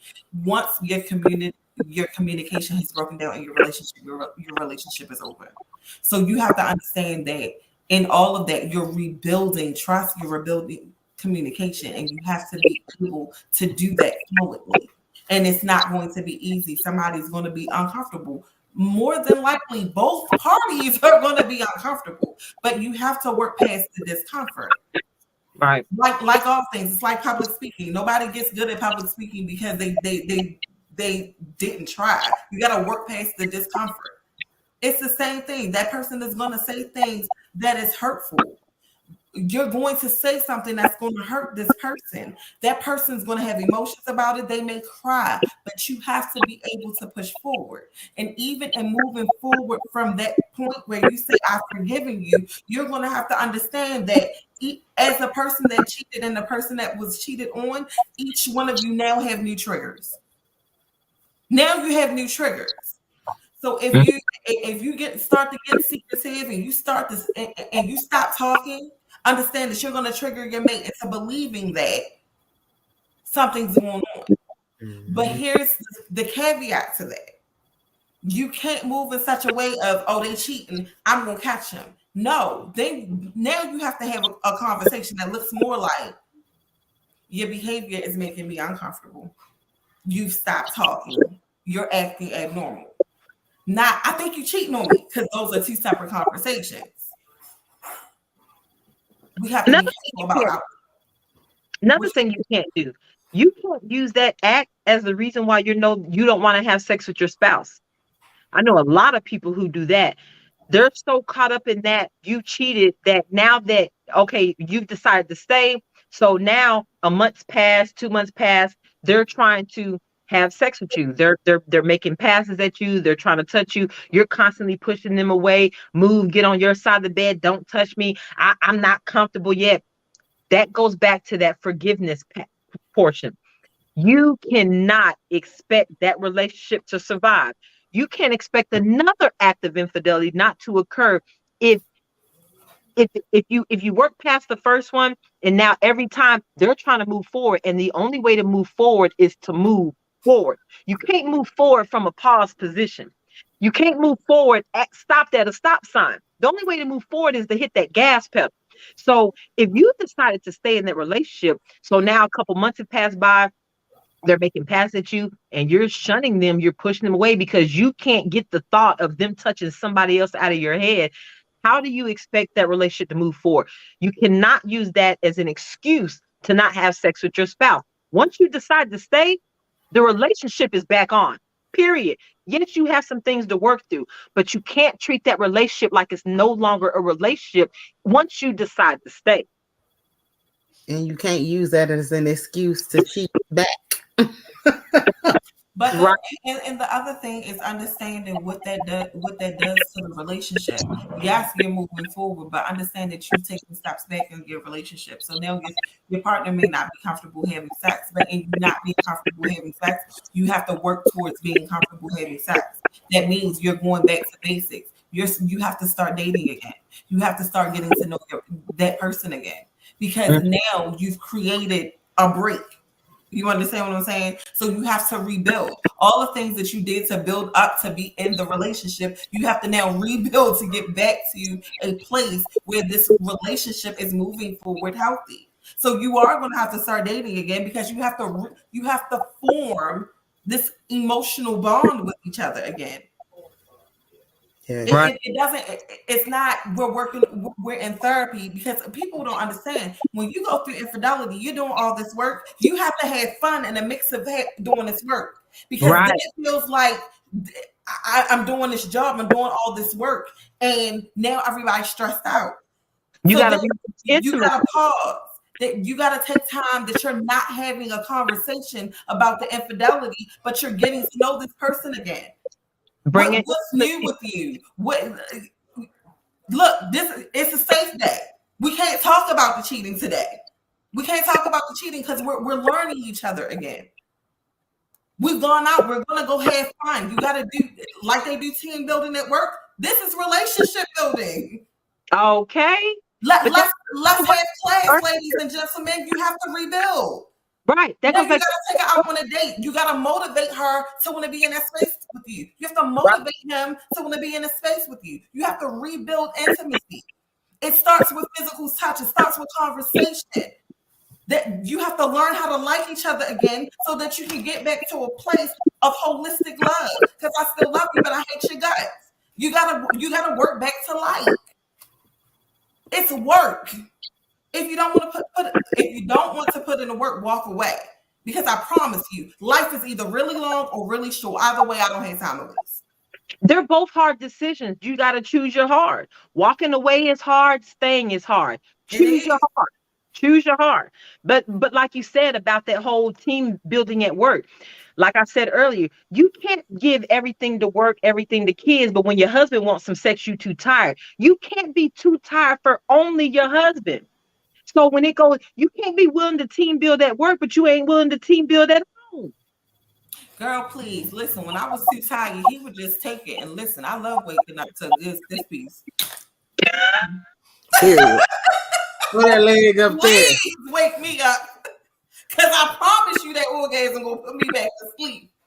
I will steal your shit. What? You said no. Okay, well, go to sleep. Don't sleep on your back because I'll rob you. Listen. I will rob you. Oh, you not woke? I can wake you up. Hey, I'll tell you too. I ain't afraid to take it. Now I'm just saying. And I don't allow clothes in my bed, so let's go. Period. Yeah, you definitely got to be willing.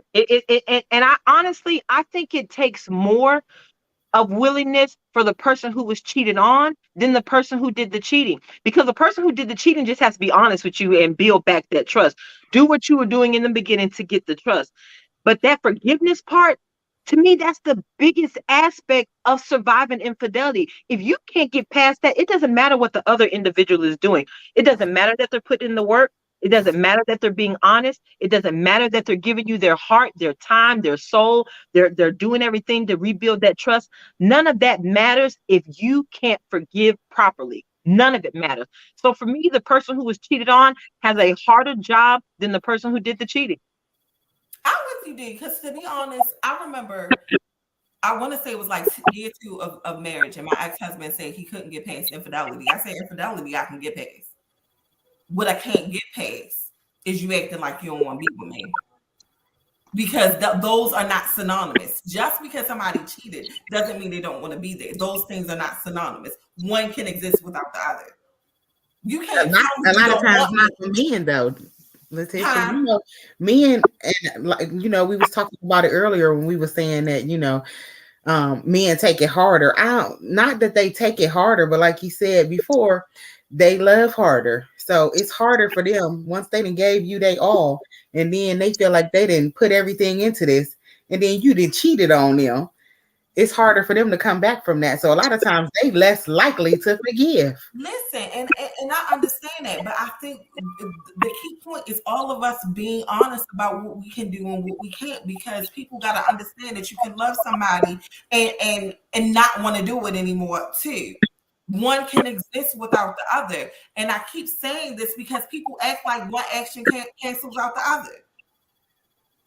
it doesn't cancel out the other. They both can exist in the same space. Motherfucker, I don't like you, but I love you. We do that all the time. Shit, we do it with our children.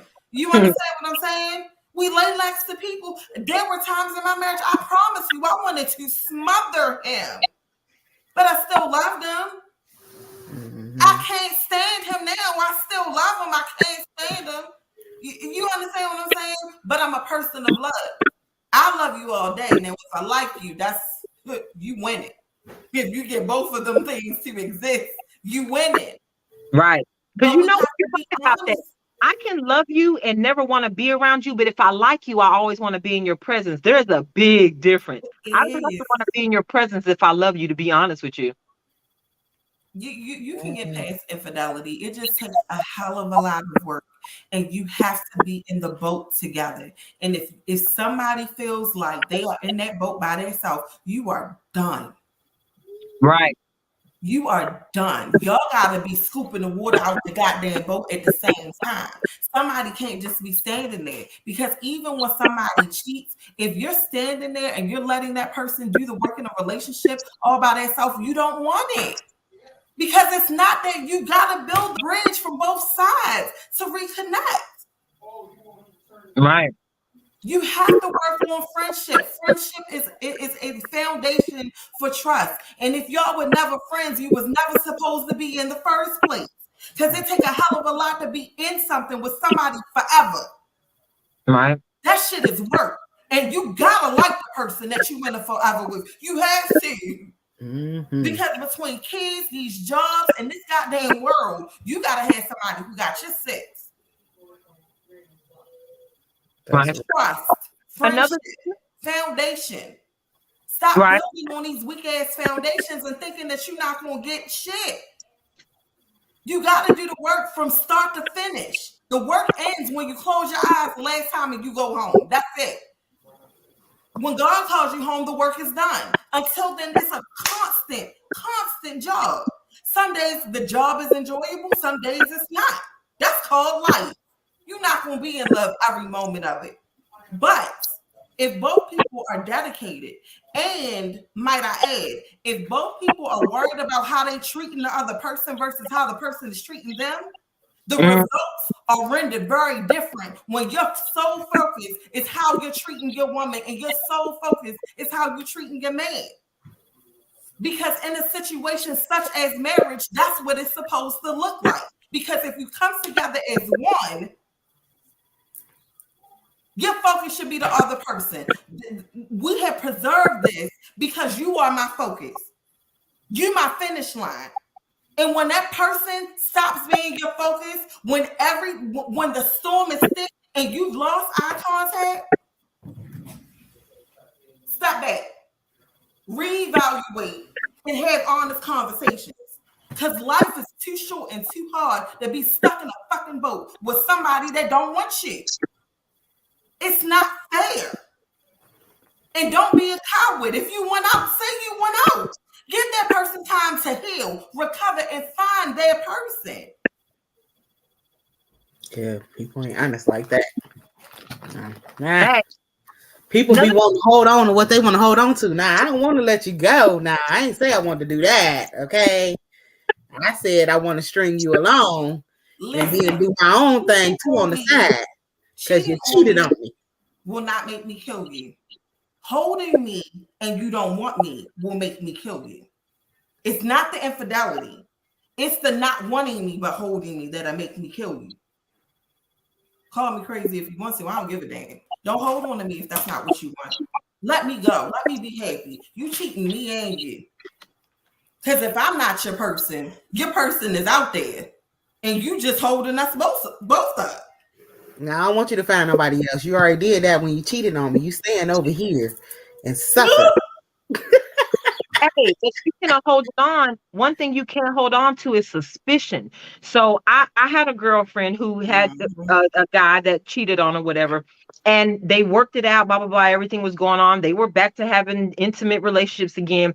But it got to a point where he had a job that caused him to work late at night. Now, of course, there were some nights he wasn't working late, we run into those situations. But after they had worked through the act of infidelity, after they had gone months past that incident, the first time he was like, "Hey, I'm working late," there was this automatic, "Oh my God, he's having an affair again." You cannot hold on to those suspicions. Every time somebody does something, you can't automatically jump to, they're cheating on me, they're doing something wrong. And I told this one girl when she was having that issue, and I said, at that point, you just need to walk away. And so she went into this whole debate about, well, I love him, blah, blah, blah. I said, I get that. I said, but if you can't get past a suspicion, it doesn't matter if they're doing right or not, because everything they do is going to be tarnished by that suspicion. Every good deed is going to be whitewashed by that suspicion. And everything that they do that doesn't sound right to you, you're going to automatically assume that they are doing the worst. They're out there having an affair. And at that moment, because you're always stuck on that suspicion, everything after that in that relationship, you're bringing all that negativity into the relationship. You won't allow the relationship to actually grow, because everything is an act of treason to you now. Everything is looked at like a lie now. And as long as that's how you feel internally, then you're always going to feel like that. And there's nothing that individual can do. If what's causing you to feel like that is them having to work late, the only way to solve that is to stop working. I'm not understanding. They can't be 5 minutes late coming home. You automatically jump into having an affair.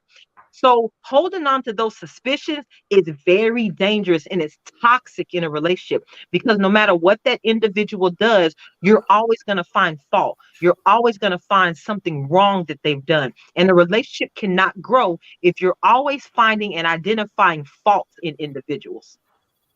That happens in relationships where you don't even have to have necessarily been cheated. True. Insecure people breed toxic issues, right? So if you an insecure person and you sometimes you just don't have the trust in you, you might feel like that's just something that you need to do. You questioning everything anyway because of the last person that hurt you or the person before that hurt you. So But we hold on. Go ahead, Letitia. sometimes people are just infatuated and they don't know the difference. That's true too. Sometimes they get caught up in their infatuation and they don't want anybody else to have you. Because for some people, that shit is sport. I don't want anybody else to have you. You cheated. I'm going to prove that I'm a better person than that person. And then you get lost in the sport of it and you don't actually want that person. And men and women, people are guilty of it. It's very egocentric and people are very egocentric. That's true too. It's true too. I think it's a wide range of different things that could cause you to want to cheat to begin with. There's a wide range of different ways in which we as people cheat, that we determine cheating, that we start out cheating. It could be online, it could be in person. It could be the little jokey joke, husband, work husband, wife husband. It's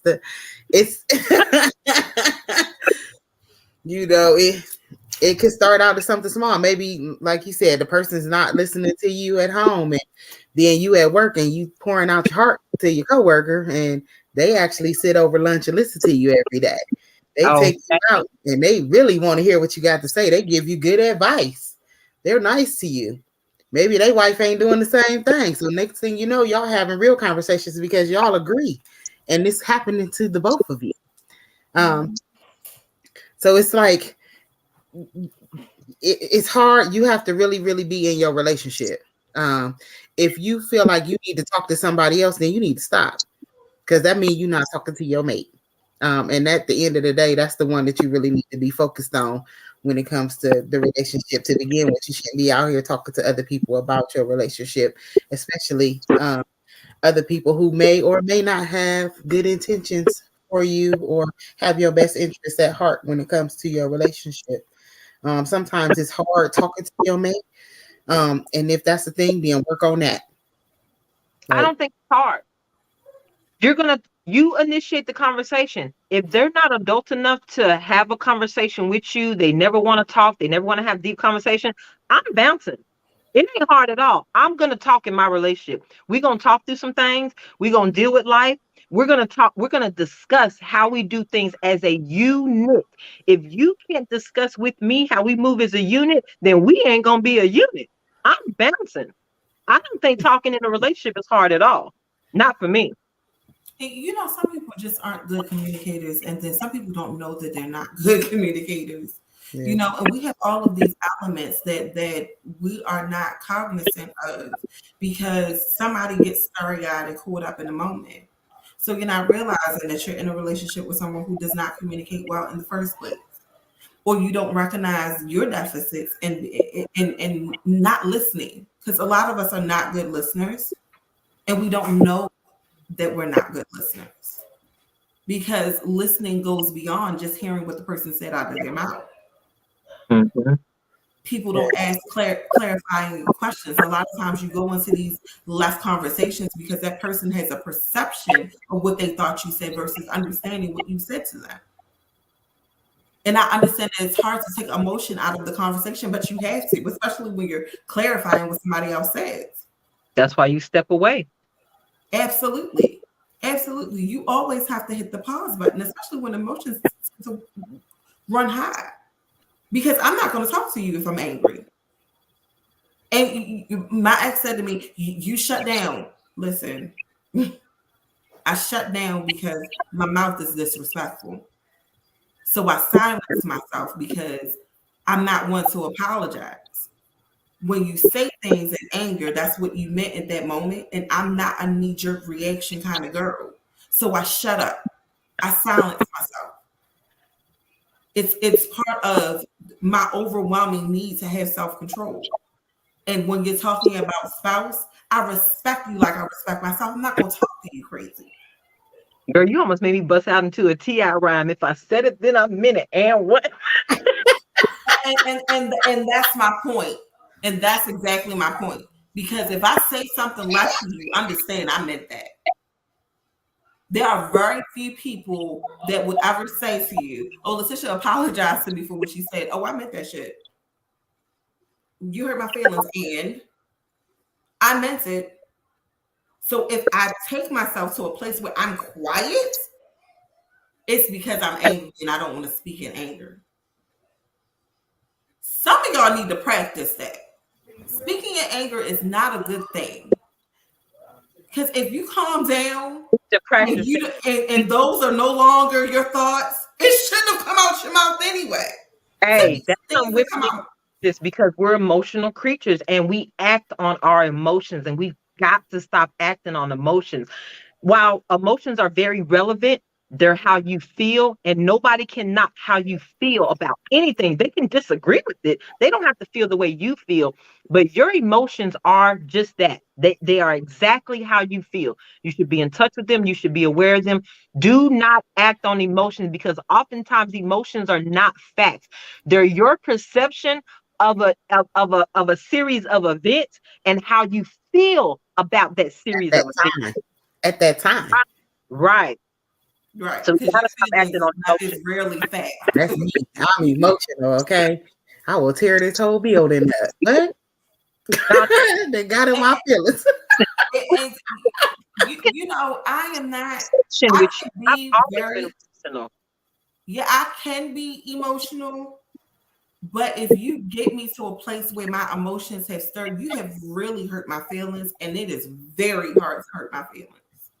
It's really hard to hurt my feelings because I take things as people give them to me as what it is, and not in turn. I don't internalize a whole lot. And I think a lot of times people internalize what people say to them. They take it very personal, but it's just how they feel about that particular situation, not necessarily how that person feels about you. True.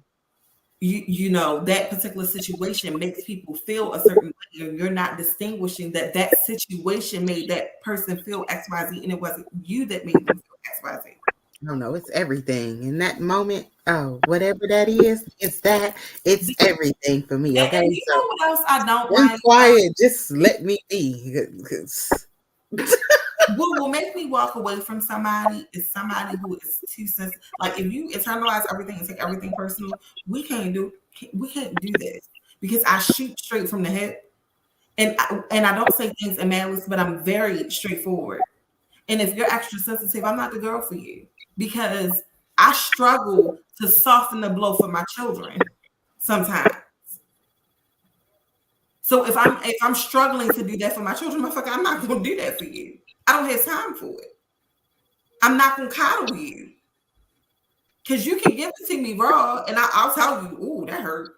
You know, like ooh. Yeah, I understand where I was like, well, that was low down, but I'm not going to get in my feelings about it. You know what I'm saying? Because sometimes people say things that hurt you, but it wasn't their intention to hurt you. That's just what, maybe that's how that go back to love language. It's true. Maybe that's how this person expresses themselves. So we can't get caught up in that, how I felt about something, and act on that. You deal with how you felt about it, but how you feel about it is not necessarily how that person intended for you to feel. So that goes back to apologies. When people apologize, I'm a person that doesn't apologize often, because if I said it, then I meant it. It's a rare thing that I apologize.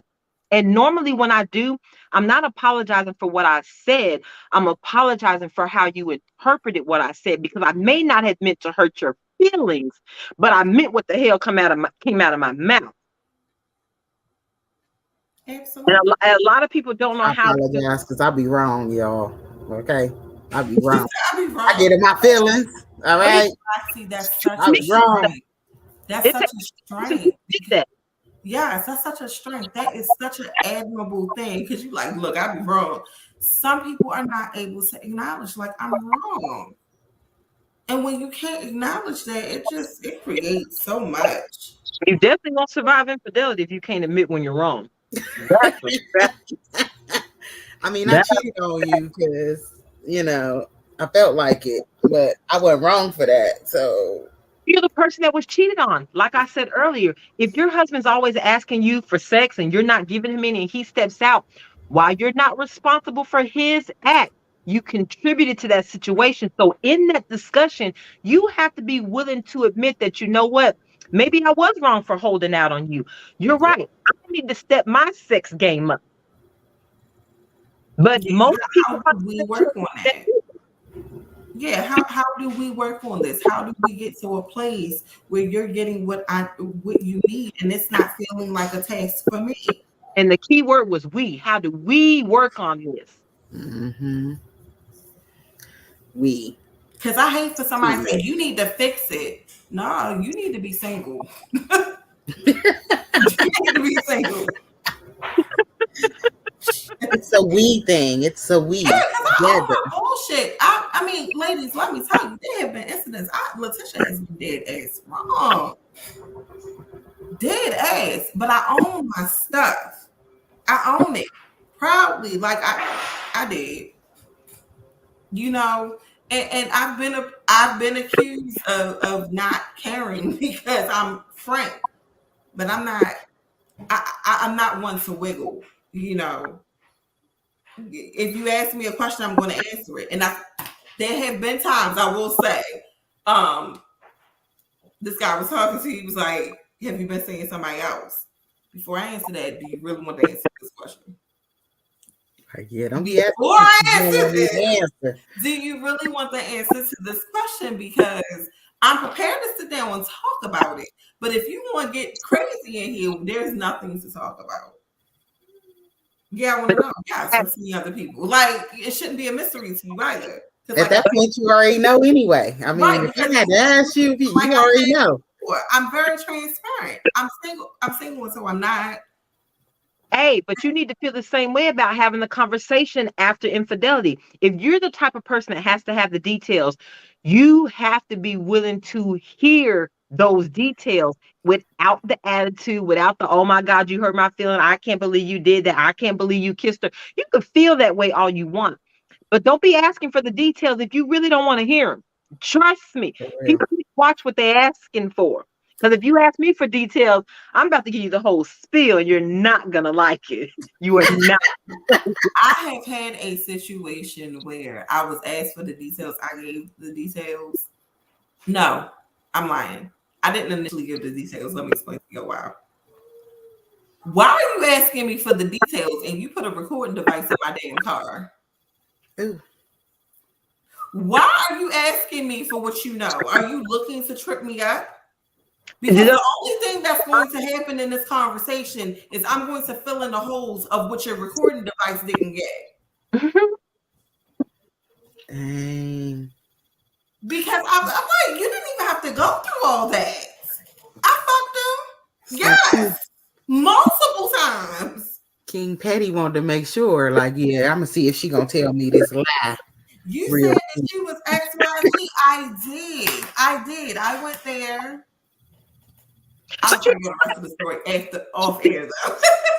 I can see that, Letitia, because oftentimes if I ask my significant other a question, something like that, it didn't necessarily have to be infidelity, but just something like, what you don't know is I already know more than you think I know. I'm just to the opportunity to be honest with me, because I can be honest with you. And if you can't be honest with me, it doesn't matter that you're sorry. I can't deal with a liar.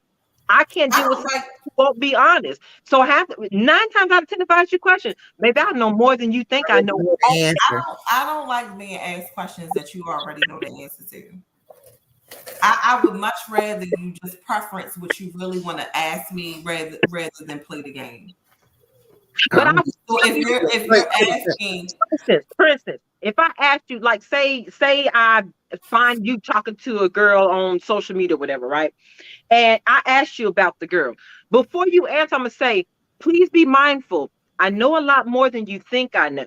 So, and I will tell you that I'm giving you the opportunity to be upfront, and I will give you that warning. Everyone's entitled to a warning. I'm gonna let you know that I already know some things. I may not know everything, but I already know some things. This is your chance to be honest with me. No, I'm petty. I'm gonna be like, who is Lisa? That part I respect, and because then my question to you is, what exactly do you want to know? Because you already know who that person is. Do you want confirmation from me, or who she is to you? Yeah, who she is to you. I know who she is on social media. To you. I know who she is to you. Yeah. What y'all got going? Because the answers to those questions get a little precarious. Because I'm sitting there, we just talked about men. So hold on. The reason why that's important is because you can say you go through your spouse's phone and you find this string of texts, or say your spouse. I've had girlfriends that do this. When I was married, me and my husband partied together. We clubbed separately, we clubbed together. And I'm not the jealous type. Even when we went out together, I don't care that he's 9 times out of 10, me and him will both be on the dance floor dancing with other people. That's just how we work. Because whatever you do it in front of me. Don't do it behind my back. Do it in front of me. I remember one day my husband was out, and I knew he was with one of his female friend co-workers. They were going out after work, right? I knew that about him, right? So my girlfriend, who just happened to be out, who she didn't know because I didn't talk to her that often, she called me to say, hey, I see your husband out here with a chick. Okay, I already know who he out with. I know exactly who she is. I can tell you exactly what the hell she got on. But the reason why those details are important about who she is to you is because I may be reading too much into this. So say I didn't know that he was out with this chick. My girlfriend calling me to say he's out with a chick, you're having an affair. You're reading too much into it, and it may not have been that. Same thing goes if you find a string of texts on a phone. It's possible that you may be reading too much into this. So when I ask you who is she to you, I want to make sure I'm not just in my feelings and acting on emotions, and I'm giving you the chance to tell me whether or not this person has some significant value in your life and what that value is, or whether or not I'm just, whatever that is. But I'm giving you the opportunity to tell me what this person means to you, because I don't want to assume anything. I don't want to have to. I think the problem with us having this conversation is I'm having it from a perspective of where I am in my life now, and I'm single. You know what I mean? Because don't ask me anything. Don't question me. I'm single. I'll answer you. You're probably not going to like the answer. But in a relationship, I try not to put people in positions that they would have to ask me such a thing. Like, if I'm in a relationship, I've agreed to be monogamous with you. So you already know who my crew is, because I don't get along with women that well. Women either love me or hate me. I understand it. But But understand, there's no new men in my life either. All of the men that are in my circle have been in my circle for 20 plus years. So I've also had incidents. Did you have sex with him? Well, we were teenagers. Of course I had sex with him, but we're almost 40. Listen, we gonna have to have this You understand conversation what I'm about saying? these friends. Can't friends, because You you can't hear a lot of charge people me say for what I can jumped on friends at be. 17. I was 17 and not making good decisions. 38. And that's the thing.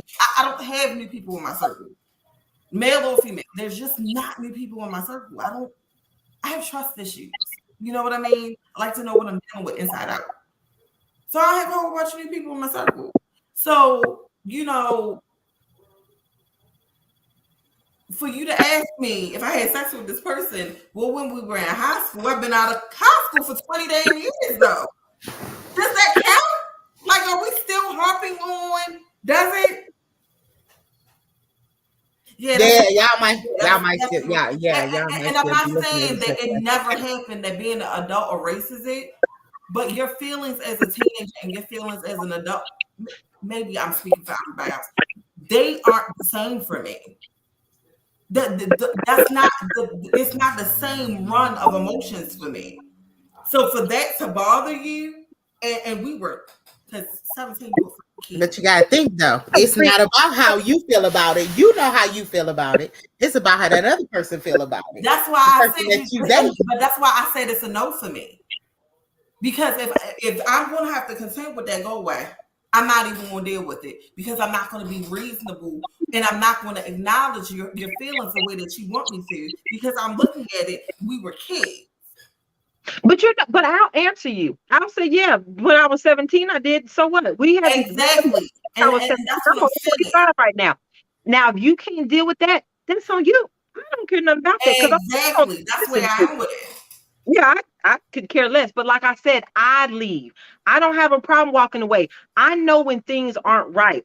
And just because this is a good guy, if I know you can't accept my past, kick rocks. I don't have no problem with that. I know when things aren't for me. And I'm more than willing to step away from that situation. I don't have no problem.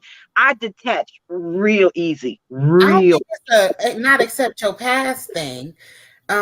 So for me, because I don't have there's not people that really I date that won't let go like that. If I didn't mess with you like that, like I don't care if we did it when I was 15. I could go right back right now, and I'm 40. It's not the point that you can go. I was about to say it's not a matter of It's not whether that you you can't can. go back. It's whether or not you want to go back. But what I'm saying is, it's not. You don't. You know what I mean? But that person that you with though, like if that's making them uncomfortable or y'all still giggling together or reminiscing about the Right, I'm old not going to things. get into. My point is, I'm not getting into all of that, Roxy. If I've already disclosed to you what the previous relationship was, and you're harping on it, and I'm telling you it's nothing, because it's definitely nothing at this point in my life. Bye. Because I'm not about to sit here. Don't be uncomfortable if you don't want to be uncomfortable. But you also can't ask me to remove that person from my life because at this point, we 20 plus years in. And I've been through a lot, and I'm not removing this person because you have some insecurity. Just because I have a vagina doesn't mean it's open for business. That's what my problem is with all of these conversations. Right. Because my male friends have girlfriends. Did y'all have sex? Yes, ma'am, I have a vagina. It does not mean that he can put his penis in it. And the fact that you're a woman and I have to explain that to you is a problem for me in itself. Because I'm single. Bitch, I chose this. Because I don't want to sit around looking like you. Insecure at everything that's moving around your man. No, thank you. Infidelity definitely can't survive insecurities. Listen. You can't. That's another thing. If you are an insecure individual, but you got to be honest with yourself in order to know that. If you have insecurities, whether they're harbored from another relationship, whether they come from your childhood, whether you watched your father cheat on your mama cheat on your dad, regardless of where those insecurities come from, please don't set up in these relationships and try to make things work, because those insecurities will become toxic in your relationship. And if an act of infidelity happens, you will never be able to get past that moment if you are an insecure individual. It's not going to work. And understand You if should- you're insecure that you require your work, it's not the other person. If you are True. insecure, you True. require your work. You cannot go from being cheated on to a new relationship and then expect that new person to heal those wounds. It is your job to work on the things that cause pain for you to heal, to move forward in a healthy relationship. That's not someone else's job. Stop charging that to people. Stop making somebody work so hard to love you. You're Oh, the problem. period. Well, on that note, whoo, I'm feeling all sauced up and excited, y'all. We done had a whole bunch of good, deep conversations about infidelity and various forms of cheating in relationships, and whether or not you can survive cheating, infidelity, or whether or not you should just walk away. Um, I think that it's a personal decision. Each person has to know, like you said, who they are and what they can deal with. Um, and the insecurities, if you're insecure, you ain't gonna be able to deal with it. You just have to know your boundaries, know yourself, respect yourself enough, and respect the other person enough to walk away if you can't. Um, any last words from you, ladies, before we head out of here? all I got to say is, if you're not mature enough to deal with the conversation, to be open, to be honest, to be willing to forgive, to be willing to accept the situation for what it is, and your role that you may have played in that, just bounce. Peace out. You don't owe anybody an explanation for why you leaving. You don't owe anybody anything. The only thing you need to work on is your peace and your sanity. So if you can't deal with that act of infidelity, leave for both of your sakes. But most of all, leave for your sake. Leave for your peace of mind. Leave for your sanity, and fix yourself. Like Letitia said, heal you before you move on to somebody else and charge that person for your past transgressions or somebody else's transgressions. So yeah, don't be afraid to walk away. Even if it's because of an act of infidelity, just don't be afraid to walk away. Everybody can't handle that. I've always said that, knowing who I am, I can forgive an act of infidelity way before I can forgive a man not working. I am not gonna have a man ain't working. That's a no-go in my book. Infidelity, we might survive, we might not, but we can talk that out. We can't talk your ass at jobless. We ain't got nothing to talk about, but whether or not you put in another application. So don't be afraid to walk away, even if it's for you, because regardless of what that person is trying to do for you, regardless of them trying to right that wrong, regardless of them being open and honest or willing to build that trust, you have got to do what brings you peace as an individual. And you've got to stop thinking like, I don't want to leave because I love this person. You have to not want to leave because this is what works for you, because you want to be here, not just because you think you in love with somebody, not just because we've been together for so long, not just because we got kids. So don't be afraid to say peace out and walk away. Bye. But if you're going to stay, do the work. If you're going to stay, do the work. You got two options: stay and work or walk away, period. Ooh. Okay. Miss Letitia, you got any words? I know you said a lot tonight. Stop moving in your emotions. Take a time out. Everything is take a time out. Take a moment to evaluate what you really want. You can't make these evaluations in a high state of emotion. So make sure that you and your partner are taking a step back and really evaluating yourselves, what you want for the relationship, what you want for yourselves. Move from there. But put you first, because if you ain't had, the relationship ain't going nowhere anyway. Absolutely. That's real. We definitely gotta love ourselves more, y'all, for sure. Whether you male or female, don't let nobody step over you and continue breaking your heart. Or non-binary. Oh yeah, we can't forget about our other ex-wife. Yeah. That's a lot of others there. I identify as what works. Period.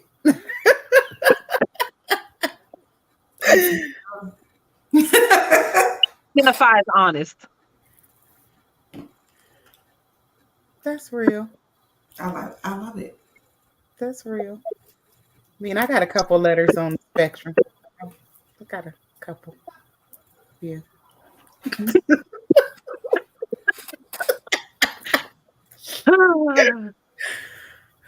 I'm gonna pick one, and Girl,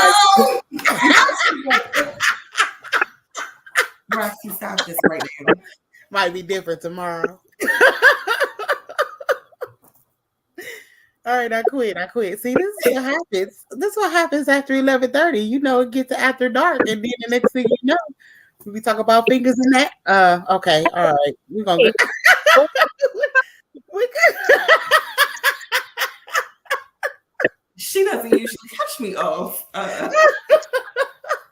What? in the show, ma'am. All right, y'all. We You get all ready to head out of here. like the content, like, share, and subscribe. Thank you all. You all have a good night. Period. Good Good night, night. y'all.